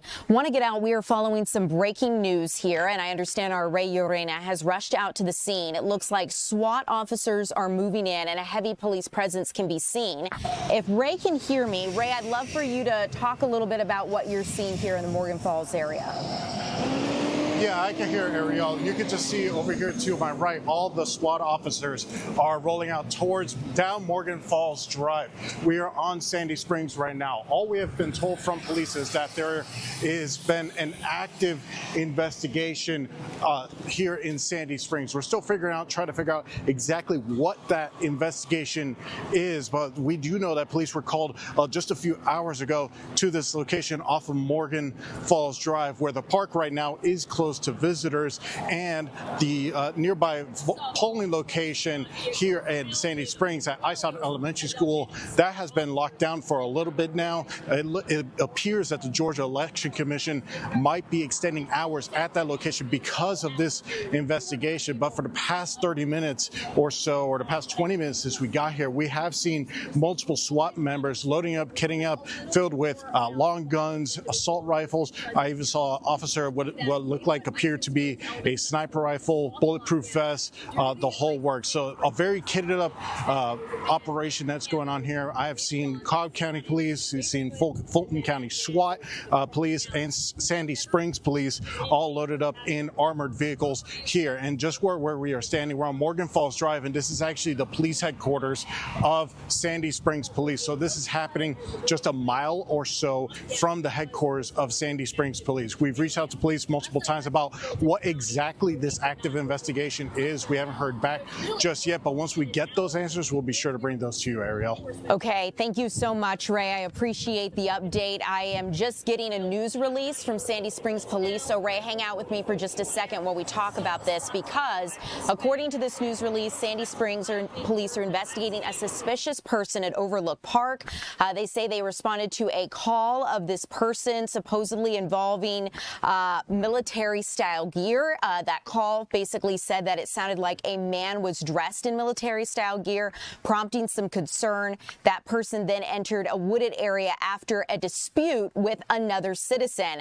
And a short time later, the 911 caller reported hearing possible gunshots in the area, leading then, Ray, to the lockdown. So we will stay tuned to you, Ray, as you continue to investigate. I know you'll be checking in here with our desk to get more information on this, but according to this news release from Sandy Springs Police, they are investigating a suspicious person at Overlook Park, and they want to make sure that everyone is safe. And Ray, especially since you mentioned this is near a polling location, security being of the utmost concern, we'll continue to keep you updated. So Ray, I'll let you go and continue to gather information. Thank you so much for joining us live, showing us what you're seeing and hearing there on the ground in Sandy Springs. So guys, we will continue to keep you updated. This is again your Overlook Park in Sandy Springs. We understand that some places in that area might be on lockdown as a result of this. So if voting hours are extended because of this incident, you're going to find it on fox5atlanta.com and right here in the Fox Local app. We'll continue to keep you updated. But as promised, it is time to talk about our Democratic gubernatorial candidates. And I'd like to start with our Angelique Proctor as she covers Keisha Lance Bottoms running for that Democratic ticket. Angelique, it is great to see you. Tell us a little bit about what's unfolding this afternoon. Well, good afternoon to you, Ariel. And if all of the polls are right, it should be a great night for Keisha Lance Bottoms. And this is actually a pretty active room. If you take a look behind me, this is the Keisha for Governor phone bank. They are trying to get every voter engaged before the polls close at 7 o'clock tonight. Got lots of volunteers reminding people how important it is to vote. And it's obvious that Keisha is not conceding one vote and is in this to win this. Of course, she's worn lots of hats, being the former mayor of Atlanta, a former judge, a former city council person, and most recently senior advisor in the Biden White House. Now, Bottoms has crisscrossed the state, running on standing up to President Trump, expanding Medicaid and affordability. She's also promised to pass legislation to protect Georgia's right to vote. And she's grabbed a pretty big endorsement while doing it. And we just called it to you. I'm honored to have the endorsement of President Biden. He delivered for a lot of communities across Georgia, but at the end of the day, it's about the votes of the people. So while the endorsement of a former president is great, I know that I still have to earn the support of the voters in this state, and that's why we're running through the tape, still moving around the state ahead of Election Day. Over here. And there is lots of star power in this room. You're looking at T.I.'s mom and aunt here. They are volunteering with the Keisha for Governor campaign, calling folks, checking off names and numbers, trying to make sure she can become the top person in the state of Georgia. And clearly the tone of this campaign is upbeat and positive. A lot of these people tell me they've got lots of optimism for Keisha Lance Bottoms. We will be here at the Hyatt Regency and let you know what happens. Awesome. Angelique, thank you so much for keeping us informed. I really appreciate it. We'll stay tuned to you as the evening progresses. Guys, let's continue with our next spot on the as we continue looking at our Democratic candidates for governor. We're going to move on to Michael Thurmond. That's where we find our Eric Perry at his watch party later this evening. And Eric, I understand it's quiet now, but what can you tell us about Michael Thurmond? Yeah, they're just getting ready here. We're in downtown Decatur, which of course is not a surprise as he led DeKalb County for several years, 2017 to 2025. They are also serving as the superintendent for DeKalb County Schools and then the Georgia Labor Commissioner as well. So we are here at the watch party. Of course, no one here yet. They're just starting to set up, but it will be flooding in just a minute. He's working to run on different things. His campaign message is focused heavily on working families, public education, health care, and economic opportunity. Some voters in different endorsements that he has seen his long government resume as a strength, and he will hope to use that to persuade the voters as polls will close tonight at 7 o'clock here. So right now, not much to report as they're still setting up. We are expecting him a little bit later on. We'll ask some questions, how he's feeling going into tonight, and of course, Ariel will be here throughout the night. Eric, thanks so much. It's always a unique year when you have no incumbent and then you see all of the efforts from all the candidates as everyone tries to get that seat.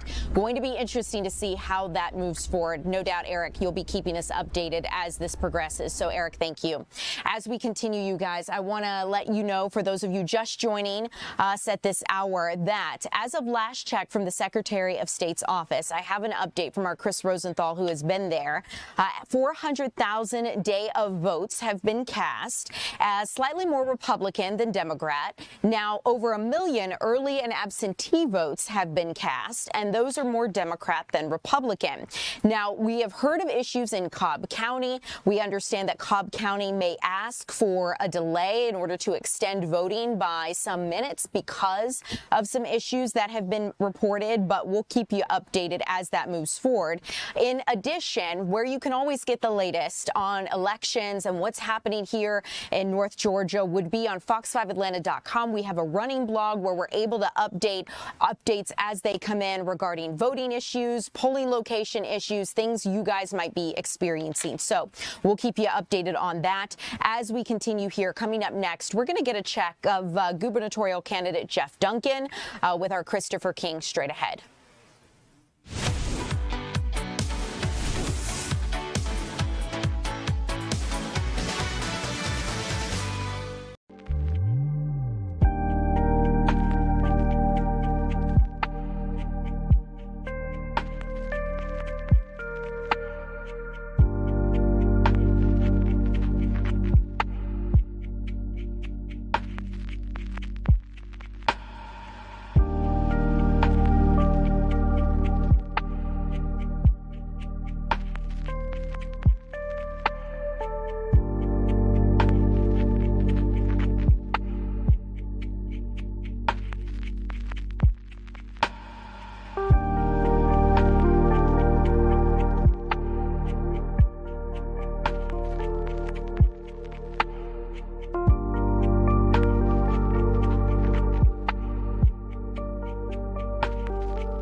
Welcome in, everyone. I'm Ariel Onstadt. Thank you so much for being here. It is great to see you. So as we continue, we've spoken about our Republican candidates for governor, and we've spoken about a couple of our Democratic candidates for governor. Let's continue with a couple more.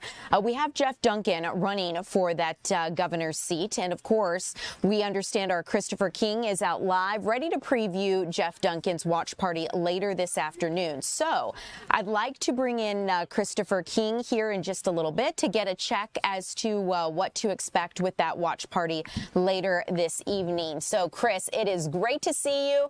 Tell us a little bit about where you're at, and I understand it's early yet. That's right, Ariel. We are at Fidel Irish Pub here in Buckhead. This is primary night headquarters for Jeff Duncan. As you'd mentioned before, it is still quite early. He's not expected to get here until about 7 o'clock.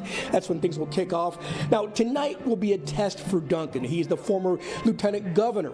Duncan defied President Donald Trump. He was a former Republican. Duncan was one of the few members of the GOP to speak out against President Trump's attempt to overturn his 2020 loss. He switched parties and became a Democrat. The former lieutenant governor is trying to persuade Democratic voters they can trust him. He used to oppose abortion rights, gun control, and expanding Georgia's Medicaid program. The relative newcomer to the Democratic Party has spent the past year apologizing for his Republican past. He says he's the only Democrat who can win enough moderate voters. Duncan has picked up some endorsements from moderate Democrats and unions. Duncan has a steep mountain to climb, though. According to the latest poll from Insider Advantage, Duncan was polling around 9%. Now, we are going to be here throughout the night, give you updates as they come along. But for now, we are live in Buckhead at Fidel Irish Pub at the Jeff Duncan primary night headquarters. Christopher King, Fox 5 News. All right, Christopher, thank you so much for keeping us updated on what to expect. I appreciate it. We will stay tuned to you as this moves forward. You guys, like we have been discussing, it is a crowded field, no doubt. Many candidates wanting to get the votes to get the governor's mansion and, of course, to be able to be in the top leadership role here in the state of Georgia. But as we continue, let's talk about a final candidate here for the gubernatorial position. And this would be a Democrat, Larry Estevez, or excuse me, Jason Estevez. I am confusing that with our reporter, Larry Sproul, who we now see joining us live. Larry, it is great to see you. Walk us through a little bit of what Jason Estevez's platform is, and I understand you're going to be previewing that watch party. Yeah, well, good afternoon, Aria. We are here in Northwest Atlanta at the watch party here at the Scawford Brewing Company. So they told me that they're going to be renting out this entire venue, both outside and inside.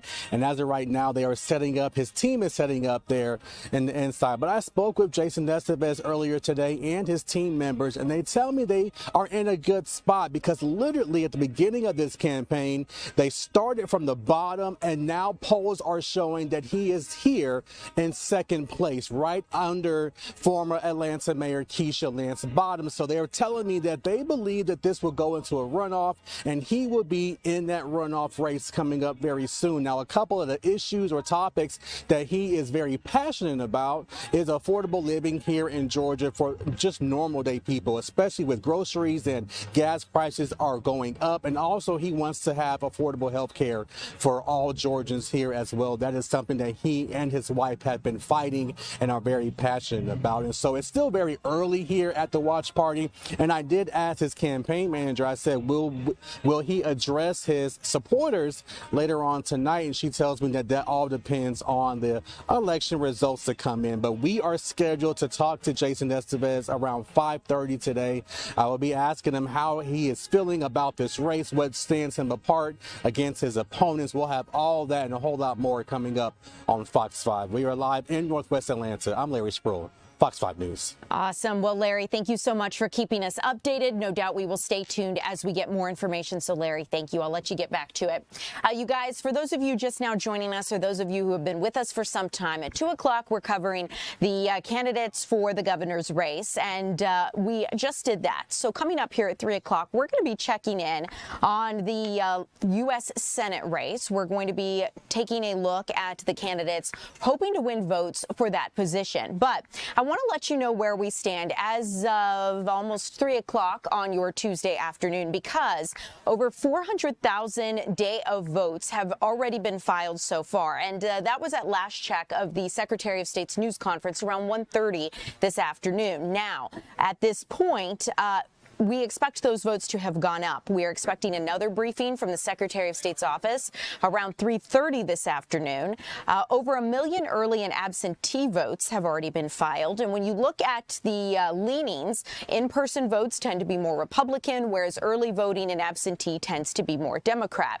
Now, Cobb County may ask for a 30-minute extension because of some issues in Cobb County. We're going to continue to keep you updated on that. I also want to keep you updated on a situation that our Ray Urena has been following in Sandy Springs and keeping us updated on. Reports of a suspicious person has led to lockdowns in the area of Overlook Park, and we understand this could be hampering voting at a polling location that may have been locked down. So ultimately, Sandy Springs police had responded to a suspicious person entering a wooded area dressed in military-style gear, and they say he entered a wooded area after getting into a dispute with another citizen, and a 911 caller called police to report hearing gunshots in the area. So this is something police have been taking seriously. We saw tactical gear and Bearcat SWAT vehicles going into that area. So we'll continue to keep you updated as police investigate that situation, whether or not it threatens voting in the area, and what the Secretary of State's office is going to do to potentially extend voting hours there in Sandy Springs because of this incident. So we'll keep you updated as that moves forward. As I look at our live blog, you can follow along fox5atlanta.com to get a check of all the news that we are following here regarding elections. If you hear of any issues that you know about, make sure to report it to us, and we'll make sure to ask county and state officials about these issues. But the ultimate, or the last check, the issues that I have only seen reported truly have been in Cobb County, where they are now deploying additional poll pads because we understand there were some technical issues reported just this morning. Polls do close at 7 o'clock tonight. As long as you are in line to vote before that time, you should be able to cast your ballot. So things that we are following closely, and we will continue to keep you updated on here at 2 o'clock and into the 3 o'clock hour. Want to take a moment to get you an update of some news that is not election related, but still headlines we're following here in our newsroom. This story has been making waves because a man has been freed after spending 16 years in prison for robbery that police now say he did not commit. Superior Court Judge Vaughn Wallace granted an emergency motion dismissing all charges against Brandon Pugh and ordering his record to be cleared. This historic exoneration comes after the district attorney's integrity unit approved an absolute timeline made it impossible for Pugh to be the suspect. Investigators confirmed that his car was stolen during a carjacking just before the 2008 robbery of a bank. So critical 911 logs also provided further information that shows the carjacking information was never introduced to the original jury by his defense counsel. Furthermore, the Georgia Bureau of Investigations is conducting new forensic testing that they are going to be taking a closer look at. They say it was ultimately used as detrimental evidence against Pugh, but now they believe that may not be the case. So co-defendant Jay Wright, who pled guilty in 2013, signed a formal affidavit in this incident saying that he had never even met Pugh. So very interesting story, and one we'll continue to follow as it progresses. But at this point, I'd like to bring in Tom Haynes as we gear up for 3 o'clock. Let's zoom out here. Tom, there we go. So tell us a little bit about what we're looking ahead to for 3. Is there anything going on tonight, Ariel? You know, just a little thing called elections. It is primary election day here in the state of Georgia and many other states across the United States. Of course, tonight's primary election is a high-stakes race for many of the candidates who might not make it over the 50+1 threshold and will almost certainly head for a June runoff. You guys talked about the gubernatorial race a lot at 2 o'clock. At 3, we're going to focus on some of the Senate candidates going up against incumbent Jon Ossoff, the freshman senator, who is ending his his first 6-year term. It is really a race to the finish line. Turnout, as you know, Ariel, has been extraordinary, especially early voting. And then we're getting news today of great turnout lines for the primary election. So we're covering all things primary, any problems at the polls, and how these candidates are stacking up as we head into this all-important 7 o'clock deadline just 5 hours from now when the polls close here in the Peach State. Tom, thanks so much. Sure. And thank you guys so much for being live here with us at 2 o'clock. More to come at 3.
Good afternoon. It is primary election day here in the state of Georgia. I'm Tom Haynes, host of the 3 p.m. streaming hour here on Fox Local.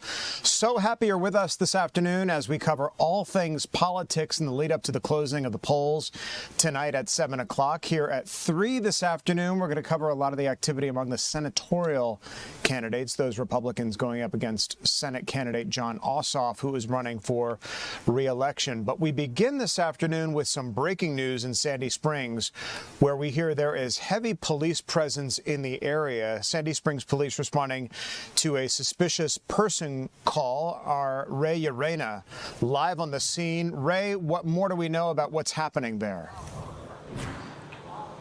Well, Tom, if you were just with us about 15 or so minutes ago, you saw us further a bit down the street on Morgan Falls Drive. And that's when, as we were live, we saw SWAT vehicle after SWAT vehicle, armored vehicle after armored vehicle leaving the Sandy Springs Police Headquarters, coming down here to the entrance of Morgan Falls Park, which is right now, you can see it is closed due to that report of a suspicious person. Now, Sandy Springs Police, they just told us in the last few minutes that this person that this man was dressed in military-style gear. And this man, they say, entered a wooded area following an alleged dispute with another citizen. And a short time later, a 911 caller reported hearing possible gunshots in the area. And Sandy Springs Police says just due to the serious nature of this, they are investigating this further. But as of right now, no injuries have been reported. And throughout the day, we have seen Cobb County Police, we've seen Fulton County Police, we've seen Sandy Springs Police. I also saw a vehicle coming from Alpharetta Police. So you have a bunch of police organizations, of police law enforcement agencies coming together here in Sandy Springs to investigate this call of a person, of a man who's wearing apparently military-style gear, who allegedly may have fired shots or reported shots in the area. Just want to give a quick juxtaposition. You have this road closed off. This is the entrance to the park. But over here to my right, you have this golf course that people are still playing golf in this area. I believe this is the Steel Canyon Golf Club in Sandy Springs, just to give you all a better picture. But we are still working to learn more about this incident. Police have not said if they have arrested this suspect in this case. We're still working to figure out that. There's still some details we still need to figure out. But as soon as we figure those out, we'll bring those to you. Tom? All right, Ray, just Google mapping where you're at as you're giving us this live report. We can see the lineup of police vehicles there in the shot next to you. You're right off 400, just north of the perimeter. And my question to you, although I think I can hear the answer, is this multi-agency police response in the search for this man has choppers in the air, police departments from several of the surrounding areas, and yet, did you say that golf course is still open? Yeah, that golf course is still open. There's still people playing on this golf course. If Eli, if you could zoom in, there's actually people chipping on this green right here next to me. But that chopper that you hear, that you just heard a little bit ago, that was a Fulton County Police chopper. So you're right, there is some law enforcement choppers in here. But we also heard from Fulton County Schools. They say that Ison Springs Elementary School, which is not too far from here, was put on a soft lockdown for its students and its staff and the teachers that are currently in there. It's also a polling location, and it appears that polling has kind of stopped for now as due to this whole situation. So we're reaching out to the Elections Commission to get more of an idea of what's going on with polling locations, but it appears that polling may have been impacted at that elementary school where kids were also trying to finish out the day in one of the final few weeks of school. Tom? It's like a very active investigation as authorities try to find that person of interest. Ray Arena, they're live on the scene with this multi-agency response, both on the ground and in the air. Ray, thanks. Now to our other huge story here this afternoon, and that is the primary election here in Georgia. It is Election Day, Tuesday.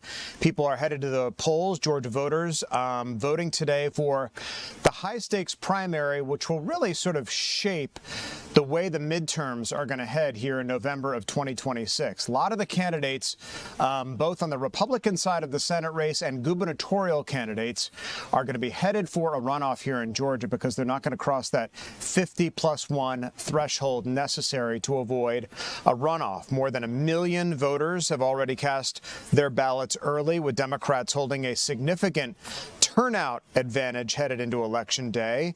At the top of the ticket of a crowded field, candidates fighting to succeed Governor Brian Kemp, where Rick Jackson has poured $80 million of his own money running to be the next governor of Georgia, claiming he's an independent businessman, free of distraction from special interest groups, and his personal fortune as being invested into this race in order to defeat Burt Jones and Chris Carr. Burt Jones, as you know, endorsed by President Trump. Of course, we're focusing on the Senate side of things here, and the Republicans vying to defeat Jon Ossoff, the incumbent senator from here in Georgia. Let's get out to our reporter, Rob DiRienzo, who's standing by live this afternoon with the Mike Collins campaign. Rob, Mike Collins polling pretty well going into this primary night. Yeah, Tom, it's going to be really interesting to see what happens here tonight. The eyes of the nation are really watching this race. As you mentioned, we are here in Jackson, Georgia. This is Mike Collins' hometown, and he has been trying to make this play for the MAGA movement to support him. Now, notably, President Donald Trump hasn't endorsed anybody in this race, so it's going to be an interesting test to see where the MAGA base support lies. And then, of course, there is Derek Dooley, who has been backed by Governor Brian Kemp. So we're here at the Carmichael House here in downtown Jackson, and things are going to get underway in just a little bit. They're going to open the doors around 7 o'clock, and that is when he will come here and the results will start to come in. And as I mentioned, what happens here tonight will definitely serve as a temperature check for the MAGA movement here in Georgia. Republican voters will choose if they want Collins to be their candidate to run against Democrat Senator Jon Ossoff come November. Both Collins and his opponent, U.S. Rep. Buddy Carter, are both close allies with the president, but the lack of the presidential endorsement in this race makes it a lot more likely, as you mentioned, Tom, that it's headed for a runoff next month. And the stakes are high. If the Republican can successfully defeat Ossoff in November, Democrats have virtually no chance of taking back control of the Senate. So, as I mentioned, Tom, we're here in Jackson, Georgia, in Butts County, which is Collins' hometown. He's tried to paint himself as a Georgia boy, born and bred, and as you mentioned, he has a trucking company and several other ties that he's really tried to draw on throughout his campaign. And of course, there is the Laken Riley Act. That was his crowning achievement in his term as a congressman after the murder of Laken Riley in Athens, Georgia. He sponsored the bill to get that legislation passed. Ultimately, President Donald Trump signed it, which stiffens a lot of penalties and circumstances surrounding charges of illegal immigrants here in this country. So, Tom, we're going to be interested to see what happens here tonight. As I mentioned, you have the Kemp-backed Derek Dooley campaign, and you have Buddy Carter in this race as well. So we're going to see what happens here tonight, Tom. Collins giving up his 10th congressional district seat in order to run for the United States Senate, vying for the MAGA vote. Believe he appeared with President Trump in Marjorie Taylor Greene's former congressional district up in northwest Georgia. Are they feeling good about where they stand in the polls and perhaps the inevitability of having to do this all over again next month? Yeah, I think that inevitability may be a foregone conclusion of sorts, Tom, but it's going to be interesting to see what those exact numbers are looking like. So it's all a wait and see game at this point, but as soon as those numbers come in, we'll start to have a better idea of where the MAGA movement is and ultimately where voters stand on the Republican side when it comes to supporting a candidate here. All right. Rob DiRienzo with the Mike Collins campaign, the watch party there. Rob will be there all night as results trickle in this evening after 7 o'clock. And these candidates find out sort of where they stand in the mind of voters and retool their campaigns as perhaps, especially when we're talking about the Republican senatorial candidates, the inevitability of a June runoff. Let's turn now to another major player in that pivotal U.S. Senate seat battle. Fox 5 reporter Tyler Fingert at Buddy Carter campaign headquarters this afternoon. Tyler, how are they feeling there? Yeah, Tom, good afternoon to you. We are here at Hudson Grill in Sandy Springs. This is where the election night watch party will be for Georgia Congressman Buddy Carter. You'll see it's pretty empty here right now, but in just about an hour or two, we're expecting this place to get a lot busier. But I just want to point this out. They already have Fox 5 on the screens here because they're going to be watching us for the results tonight as this race unfolds once the polls start closing. But again, over the next few hours, supporters are expected to pack this room as results begin coming in from across the state. Carter is running for the Republican nomination for U.S. Senate. With polls still open, the campaign is spending these final hours focused on turnout, knowing this race could very well continue past tonight. Carter currently represents Georgia's 1st congressional district in the U.S. House, a district that includes Savannah and much of coastal Georgia. An Insider Advantage poll released Monday suggests this Republican primary may be heading for a runoff, with no candidate currently close to the 50% needed to win outright. According to that poll, Carter is trailing fellow Georgia Congressman Mike Collins and former college football coach Derek Dooley. That marks a shift from several weeks ago when polling showed Carter running in 2nd place behind Collins. The new numbers suggest Dooley may have gained momentum following an endorsement from Governor Brian Kemp. Carter has spent this campaign positioning himself as a conservative fighter who can both support President Donald Trump and defeat Democratic Senator Jon Ossoff in November. During a campaign stop yesterday, he made this final pitch to voters. Take a listen. We've got to have someone who goes up against Jon Ossoff toe-to-toe, voting record to voting record, and I can do that. This is important. Remember what Vince Lombardi said, winning isn't everything, it's the only thing. We gotta win. We gotta win this race. That's why we gotta put our best candidate on the field.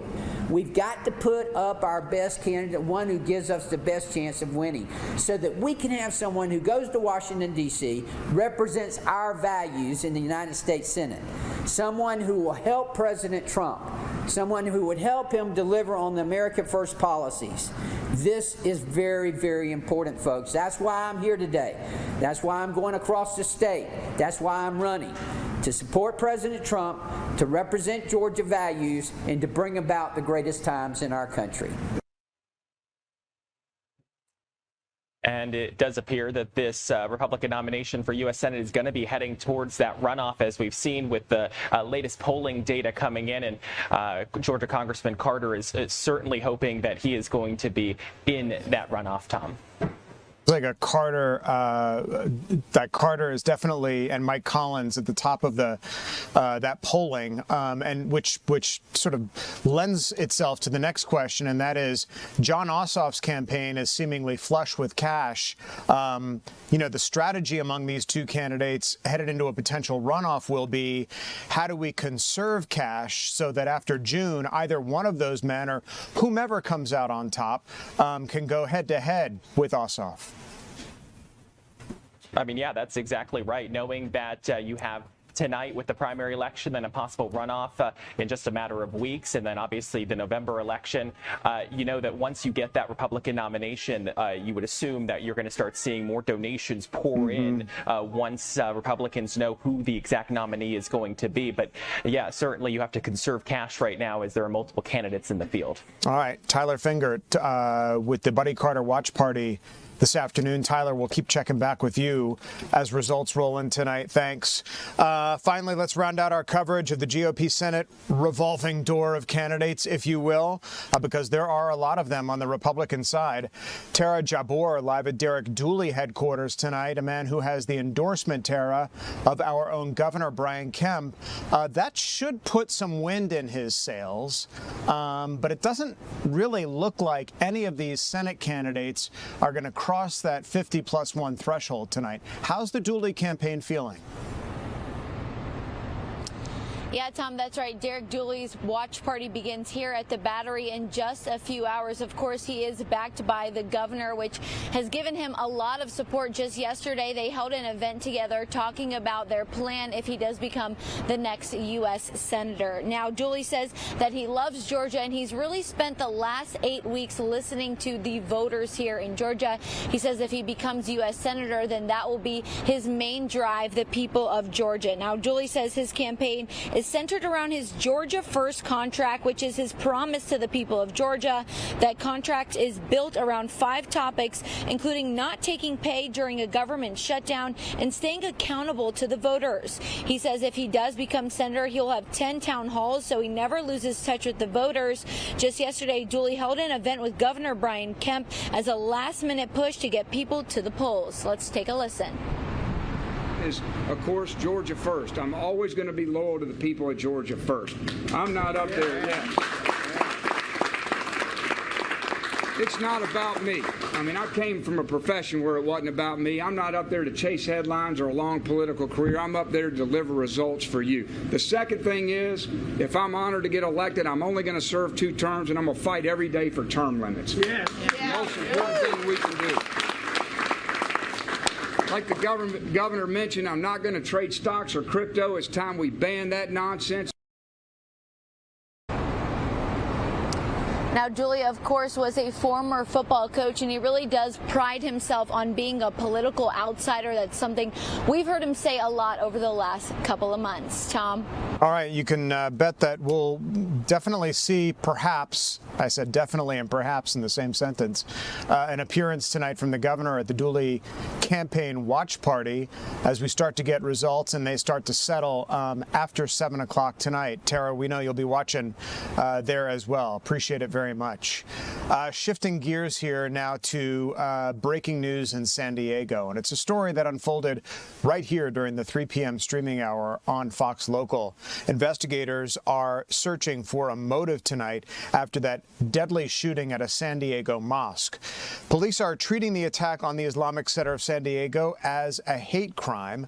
3 people are dead after a gunman targeted the largest mosque in the country during Monday prayers. The perpetrators, identified as a 17 and 18-year-old, died from what we understand were self-inflicted gunshot wounds in a vehicle nearby. Police say the mother of one suspect previously alerted 911 that her son was suicidal and her guns were missing. A school housed inside the mosque was immediately locked down, and all the children and staff sought refuge and are safe, according to authorities there. Leaders say a security guard was among those killed after he heroically intervened to prevent further bloodshed. Because of what the officers were encountering, and because we know that this is a large gathering facility with kids, with adults, with community members from throughout our county, officers immediately began to enter the facility, utilizing our active shooter protocol, looking for a suspect or 2. In about the same time as they were making entry and searching through the facility, room by room, we received calls of a vehicle a couple blocks away that was shooting at a landscaper. The landscaper is going to be okay, but we are still investigating that scene. It appears he may have been shot in the helmet that deflected and saved his life, but that is not totally confirmed at this point. A couple blocks away from there, we also received a call where a community member reported our 2 suspects in a vehicle, and it appeared they had gunshot wounds, and upon our arrival, we determined they were deceased. We are in the process of serving search warrants that will continue tonight and on into the days ahead. We're going to continue following any leads and any information that comes forward, as we're all focused on figuring out how this happened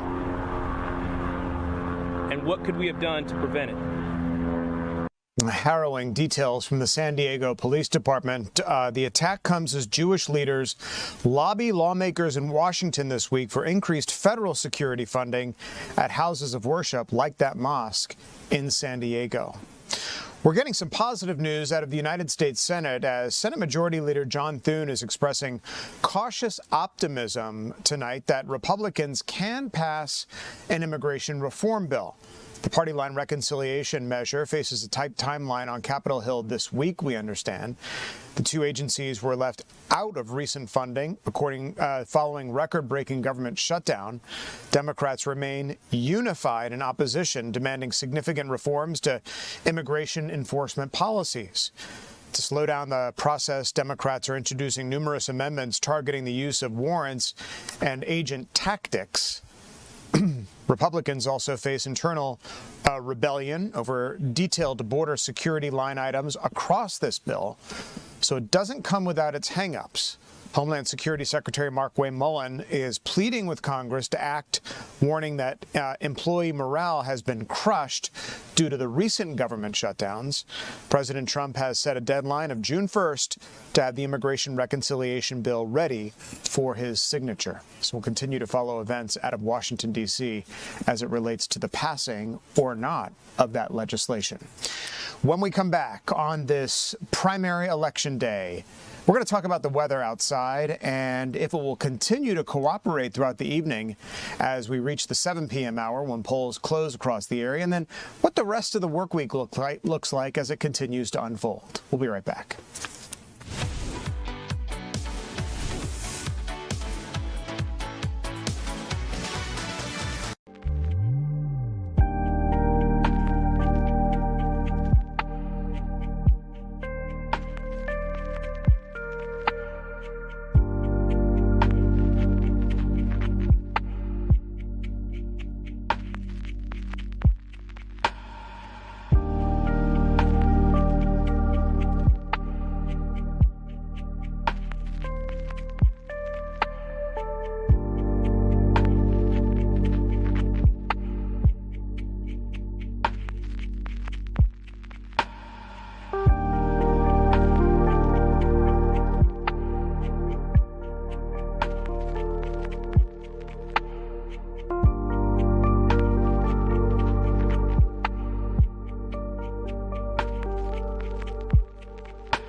Back now here on Fox Local. Thanks so much for streaming with us this afternoon, keeping up to date on all the stories breaking today, especially, Alex, today, primary election day across Georgia. A lot of voters headed out to the polls. Looks like not such a bad day to do that. There have been times when this day has been marred by rain and thunderstorms and showers. It's just kind of hot outside today. Kind of hot, a little sticky, and tomorrow that's going to yield showers and storms. But today, not so much. If you do happen to catch one, something's gone horribly wrong with the forecast because, look, it's 3:30 and it's this warm and there's nothing on Fox 5 Live Viper. The change from today to tomorrow is that a cold front's going to approach, and that's going to provide just that last jab you need to get the showers and storms fired up. Look at this, Atlanta already to 86 now, 88 in Covington, Athens, Eatonton, 82 over in Griffin, 87 in Dalton and in Rome, 86 in LaGrange at this hour. I expect to add a couple more degrees. 88, 89 is what I'm looking for as a high temperature later on today.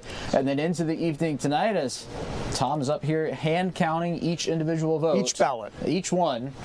We're going to be falling down into the 70s under partly cloudy skies here across metro Atlanta and North Georgia. Now, let's talk about these changes on the way for tomorrow because it's going to resemble, if you will, a summertime pattern, but that's not exactly what's going on like physically in the atmosphere, all right? So waking up tomorrow morning, mostly clear skies, a cloud or two across the metro, and then once we get into the afternoon, you're going to notice some showers and storms begin to bubble up with a southerly breeze. But look way up at the top of your screen. In fact, here, I can drag it up. See this stalled out front up here?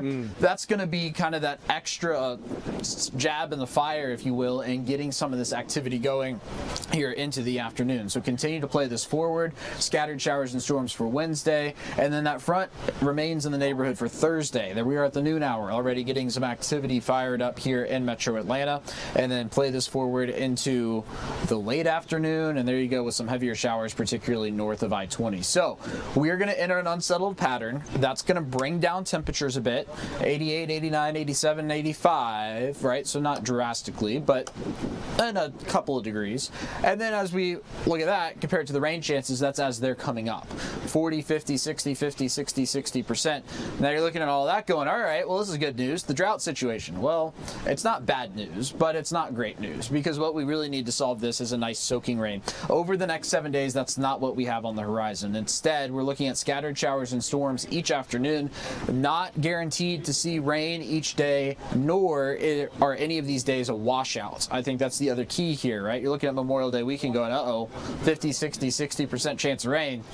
That's not raining all day. That's just a decent chance of rain here through the afternoon. But the humidity certainly coming in on two wheels. The overnight low temperature is not cooling off all that much. It's like it's getting towards the end of May or something. You know, I'm just looking at the weekend forecast because a lot of people are trying to make Memorial Day plans. Right. These are the thunderstorms that, like, maybe late in the afternoon blossom, and you can see them on the horizon. Enough time to maybe make plans to get out of the way of them. Well, and you make a good point. We're going to be saying this a lot this week because I joked earlier on Fox Local. It's like people are coming out of hibernation this weekend. You know, you're going to the pool for the first time. You're going out on the lake. It's Memorial Day weekend. You might forget that if you hear thunder, you are close enough to be struck by lightning. We're getting into the time of year now where that becomes more common, and unfortunately, you know, people think, oh, well, it's not going to happen to me. Yeah. And then it does, and it's like, and you get poured on. Exactly. And hey, Noheli, what's going on your preview shot there with the wildfires? I just want to know where that is. Do we know where that's coming in from? Is that California? Simi Valley. I want to. It looks like it. It looks like the situation out west. That's the Reagan Presidential Library there at the bottom of your screen. That's right, and we were worried for a while, Alex. And while I have you on set here, we can maybe talk about the dry conditions out there. They got dry conditions. They got wind. Yep.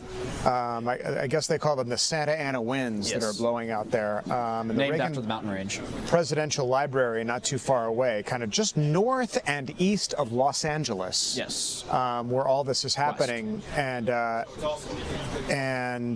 these fires look like they're encroaching on homes out there as firefighters try to get the upper hand, but they're looking like they're widespread. And this is sort of a repeat of a situation that happens quite often out in California. You see a mountain range. Does that mountain range, by the way, do anything to sort of block these fires from spreading even further? No, if anything, they actually help. So you're asking in real time, and I'm pulling this up in real time. Noheli, if we could actually go back to Viper here, show you where this is, right? our fire hotspots. Okay. So it'll just give you the lay of the land here. So in fact, let me see if I can get the satellite. No, it's because it's California. I can't get the satellite to pop up. But look, all down in here is where people live. And what's happening is this fire perimeter is coming down like this. So you're getting homes, you know, the people's backyards. Some of that video there, you saw fire and then a fence in somebody's backyard in their house. That would be right on kind of that front range right there. But what's going on is the wind is enhanced as it blows through the valley. Okay. So it's pushing that fire. Right. It's like a funnel. You know how like when water gets, when the path of water gets narrower and moves faster, it's that same physics law at play when it comes to the wind.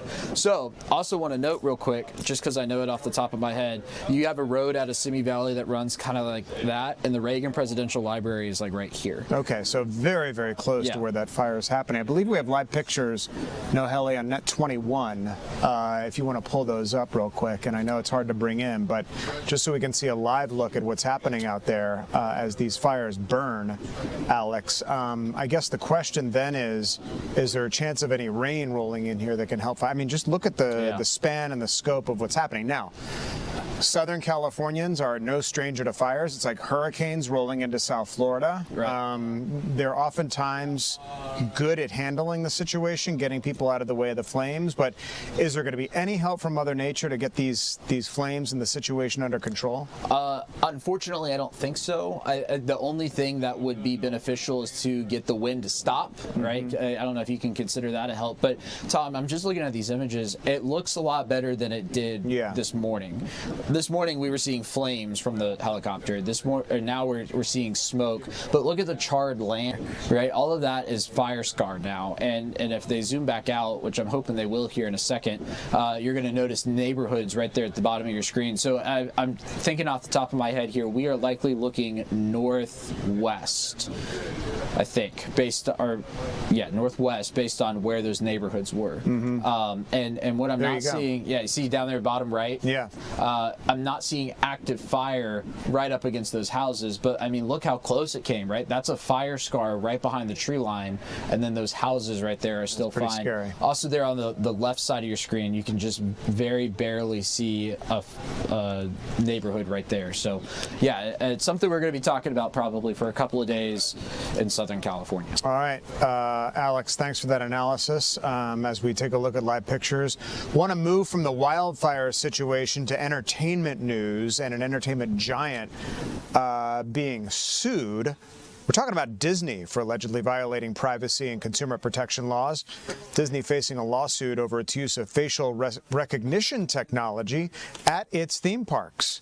Disney started using facial recognition at Disneyland and California Adventure in April to verify tickets at park entrances. Company officials say it makes entering parks easier and helps prevent fraud. The lawsuit accuses Disney of not properly disclosing to guests that it collects biometric data at the same time.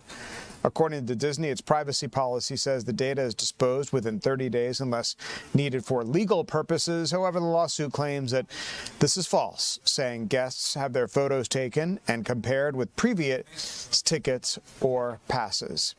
Alex Murdaugh's defense team is speaking out tonight after the South Carolina Supreme Court unanimously overturned his double murder convictions. The state's highest court ordered a brand new retrial for Murdaugh, the disgraced former lawyer. Shocking jury tampering claims involved with the court clerk, we understand, from the Supreme Court's ruling. Defense attorneys claim Becky Hill, quote, placed her fingers on the scales of justice by telling jurors not to be fooled by Murdaugh's testimony, and so that threw this into a mistrial. Justices ruled Hill egregiously attacked Murdaugh's credibility in order to drive sales for her own tell-all book. So the Murdaugh trial, now turned upside down, will continue to follow developments as they continue to warrant. When we come back, we're going to go to the Election Operations Center here in our area to check on how things are going and how they'll continue to unfold as we reach the deadline to vote here at 7 o'clock. We'll be right back.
That's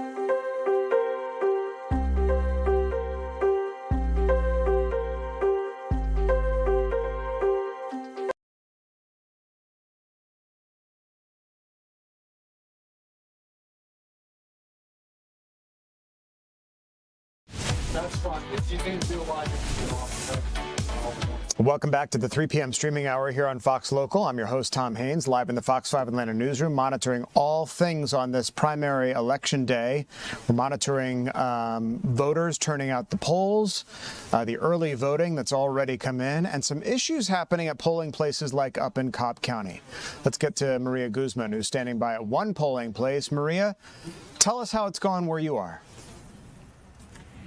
Hey, Tom. Yes, here in Crossview Church in Marietta, it's definitely busy and moving. The parking lot here is packed, and there are voters are going in and out of these doors. About 2 hours ago, we got a tip that this voting location was about an hour and a half long. Now, within the last 30 or 40 minutes, that time has definitely dropped. Now it's somewhere between 30 minutes, but just not too long ago, that line was between 45 to an hour. And a big issue into that was that they were having some issues here with technology in the machines, but it seems like those are better now as the line is moving much more faster. Now, Cobb County election has confirmed that just throughout the county, they've been having several technical issues. Now, I did speak to two voters, one here in Crossview, Marietta, and another one at a different church, just regarding their experience. So let's go ahead and take a listen.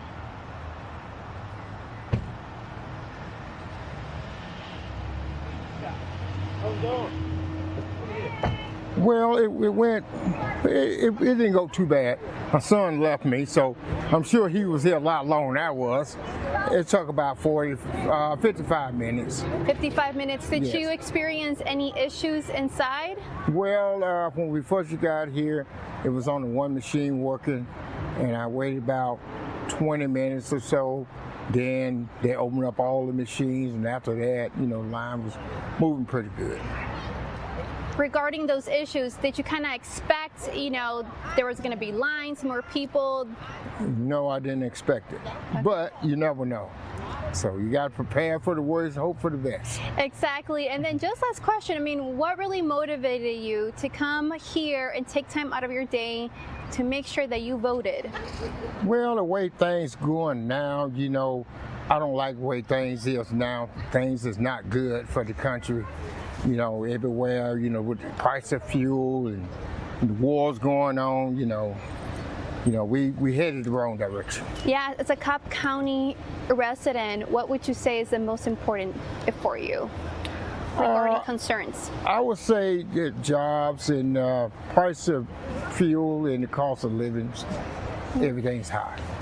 Well, I always take advantage of the privilege of voting, and I voted today with some extra energy because I think there are changes needed in Georgia and in our country. Our democracy is in peril. Our economy is in tatters, and I wanted to make sure to exercise my right to vote. And when it comes to changes, what are those changes that you as a voter are looking for specifically? I'm looking for justice in the law courts. I'm looking for compassion in our social system. I'm looking for a strong legislature, and I'm looking for a president who is willing to work under the constraints of our democratic system. And just walk me through your experience this morning of voting here in Cobb County. Well, there was a short line and wonderful poll workers who were very accommodating and helpful and welcoming. And I got registered through the machine process and then went over to one of the automated voting booths and voted, and it was very smooth. Cool. Any issues inside? No, they are having trouble with some of the machines that register you when you walk in, but they were moving the line along very efficiently. And now that you voted, how do you feel just walking out? I feel good that exercised a right of citizenship. Yes, and despite some issues, people are still showing up to vote. And Cobb County elections, they do want to be clear that you can still vote despite any challenges, and some polling places do have some backups in place. Now, if you are voting today, here are some things that you need to know before you make it out. One, obviously, to just be sure to form of ID, whether that be a driver's Can I Q&A with her? or a passport. And then if you are looking for your assigned polling location, and if you're wondering where you're able to find that, Georgia Secretary of State My Voter page is a key resource to help you get that answer. Tom. Yeah, Maria, I was just watching your piece, wondering if I could ask you, which I'm sure you know the answer to.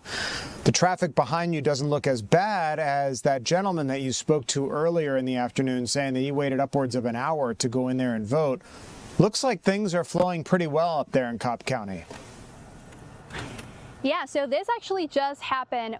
I got here around 3 p.m., so it's about 3:40. So honestly, in the last 40 minutes, that line has gotten shorter and shorter. So when I first got here, they told me about a 55-minute wait time, and then it has dropped every few minutes, and now it just seems like you're able to go, and there's not much of a waiting time. And the last check-in I got with a voter, they told me they waited about 30 minutes. So that line is definitely just getting shorter and shorter, and time is going by fast, Tom. All right, not too bad. Beats standing out in the hot sunshine waiting to get in there to vote. Again, traffic moving pretty well at the polling place where you are. Maria Guzman live for us in Cobb County this afternoon, watching the situation there on this primary election day. Maria, thanks.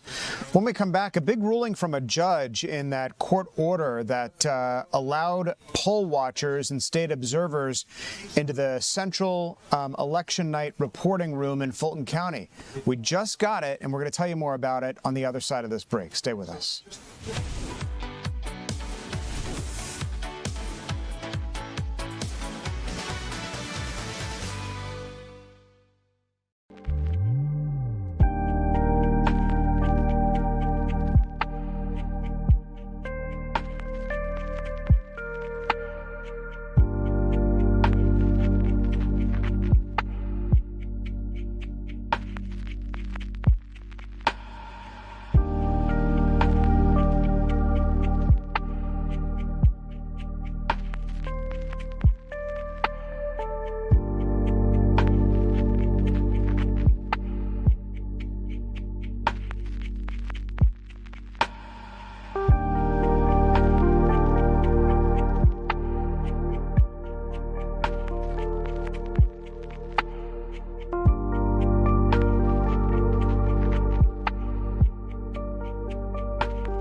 We have some breaking news in that lawsuit filed against the Georgia Secretary of State's office to allow observers into the Fulton County election night reporting room. A judge siding with the Secretary of State's office, throwing out that temporary restraining order and the ability for those observers to enter that room. Now, our Chris Rosenthal is standing by live at the Secretary of State's office where a news conference just wrapped up. Chris, what more did you learn there? That is true. Yeah, absolutely. Like you said, this has been a bit of a back and forth. That lawsuit was filed by State Senator Greg Dolezal yesterday that would asking for state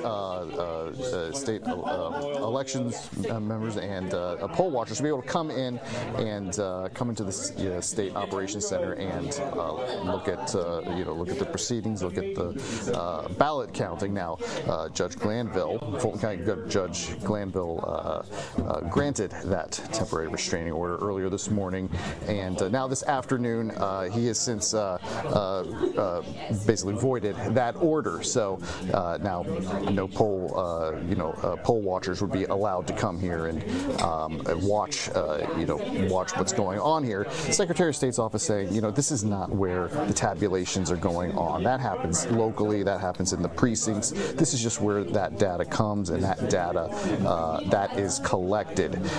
So that's breaking news just happening this afternoon. Order granted, order voided. Now, some other news. We just had a press conference and some other news that has come up. Voting numbers very strong, described as very strong. The early voting and absentee voting numbers, over 1 million or so votes, voters have cast ballots. Just today, in the day of voting, 550,000 so far, and that number expected to climb as we get into the evening and people get off work and go vote. So strong numbers there. So again, a little bit of a back and forth in that lawsuit, but that order now voided. It was interesting, Chris, and we appreciate the update because we've been waiting on this judge's decision, first granting the temporary restraining order, then throwing it out. The Secretary of State, who also happens to be running for governor, saying that these election counting processes happen at a municipal level, not in a centralized location. Dolezal going up against that, trying to get this injunction by the court, which didn't work in his favor this afternoon with this ruling, which really just happened about 30 minutes ago, and then the news conference which followed there at the Secretary of State's office. Interesting that you mentioned 550,000 people turning out already, and then the fact that 1 million had already voted in early voting. So we got about 3+ hours here to go. Are they saying what they expect the totals to be tonight, and are they impressed with the Election Day numbers? They are. They describe it as strong numbers, and they it's hard for them to project a number of how many they expect, but they expect it to be very strong. A couple interesting points too. There was that incident at Ison Springs Elementary, which has caused some delays. That's a Fulton County school, which is a voting precinct there. That's caused some delays. They say that school, that precinct, it's going to be 4 hours delayed before they can get their numbers in, and there may be a few precincts in Cobb that may be 30 minutes delayed getting their numbers in. But as far as the numbers as a total, they say these are very strong numbers that they've had. So, very, very encouraging on that front. And I'm assuming that, the Secretary of State is, as I said, he's running for higher office. He's not really involved in any of the mechanics of what's happening today. He's busy out on the campaign trail. If you know, maybe you don't, who's running the show there? Yeah, he's not here today. He hasn't been doing any of the briefings. But, there's plenty of staff. He's not the only one, running things. But he's plenty of staff here running things throughout the day, throughout the evening. They're expected to be here pretty late. All right, Chris Rosenthal with the breaking news for us this afternoon, and the news conference that followed there at the Secretary of State's office. Chris, thanks so much. Want to check in now with our Annie Mapp at a polling place in East Point. Or Annie, where are you this afternoon? We understand that you're covering election activity there.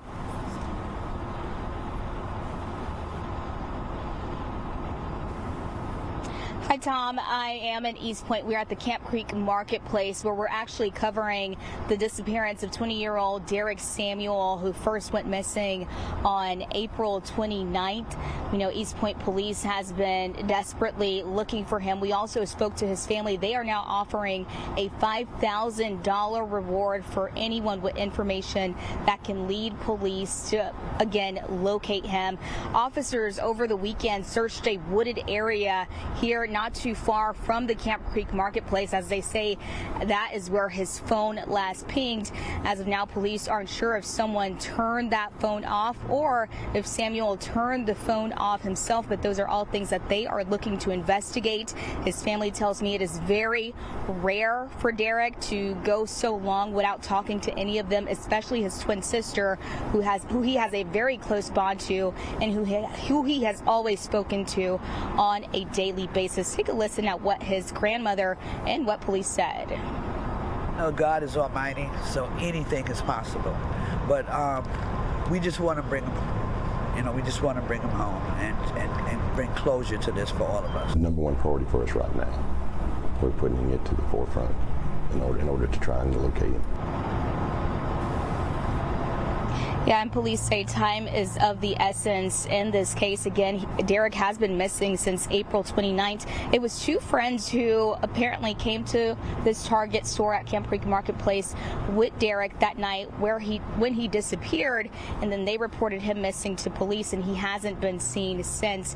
There have been different groups that have went out to those woods to try to search for him, but as of now, again, police haven't had any success in finding anything tied to Derek. Tom? This must be incredibly heartbreaking for that family. Derek Samuel missing now for a couple of weeks. I always ask in these types of situations, you have the police involved in this search. He was seen by those couple of friends, and I'm assuming that authorities are enlisting the help of just anyone in their friend or family network who might know anything about this disappearance. Yeah, so as of now, it's only East Point police that is working this case. They have questioned those two friends that were with Derek on April 29th, the day that he went missing. They say they have no belief as of now to think that those friends could be involved in his disappearance, but they do think there is someone out there who does have more information, and they're asking that person to please come forward, not just police, but also the family. As they say, again, as the days are passing by, they are concerned that he may no longer be alive, but they at least want to have that closure of being able to see him. And remind me, Annie, we do have some information on social media that the family was concerned about. They did see some posts that caused some great concern, suggesting perhaps that he might have been harmed some way, somehow. Yes, Tom, so we first covered this story for the family a week ago, back on Monday, and at that point, East Point police had not put out a missing persons alert for Derek. After our story aired, of course, they did put that alert out. The family says they were concerned, though, before we did that interview with them, because they had been seeing comments on social media from people who know Derek, who are friends with Derek, who were saying rest in peace, people who were spreading rumors saying that he was somewhere in the woods. And of course, several days later, then police make a post on Facebook saying that his phone was in fact pinged in the woods. So there are a lot of questions. The family says that it appears that there was some truth to the comments that were being made on socials before that missing persons alert went out. So there are a lot of questions that this family really desperately wants answered. Yeah, well, we certainly wish them well in this investigation. Again, a heartbreaking, desperate, really, situation for that family as they continue to search for their loved one. Annie Mapp. Annie, thanks so much. Want to shift gears, talk about a story that's been making national headlines, and that is the case against Luigi Mangione. He is the person accused of gunning down the United Healthcare CEO in the early morning hours. The video here you've no doubt seen before. A Manhattan judge now issuing a critical evidence ruling in the state murder case against Luigi Mangione. The decision determines what jurors will and will not see regarding the killing of United Healthcare CEO Brian Thompson. The judge ruled that police conducted an improper, warrantless search of Mangioni's backpack initially at a Pennsylvania McDonald's. As a result, the jury will not see several items recovered at the restaurant, including a phone passport and ammunition magazine. Here is video of that apprehension as police looked for their suspect. The court handed prosecutors a major victory by allowing key evidence secured later at the station house. That admissible evidence includes the 3D printer pistol, balanced the crime scene, and Mangioni's handwritten notebook. The note shed light on a potential motive explicitly targeting what he termed the healthcare insurance cartel.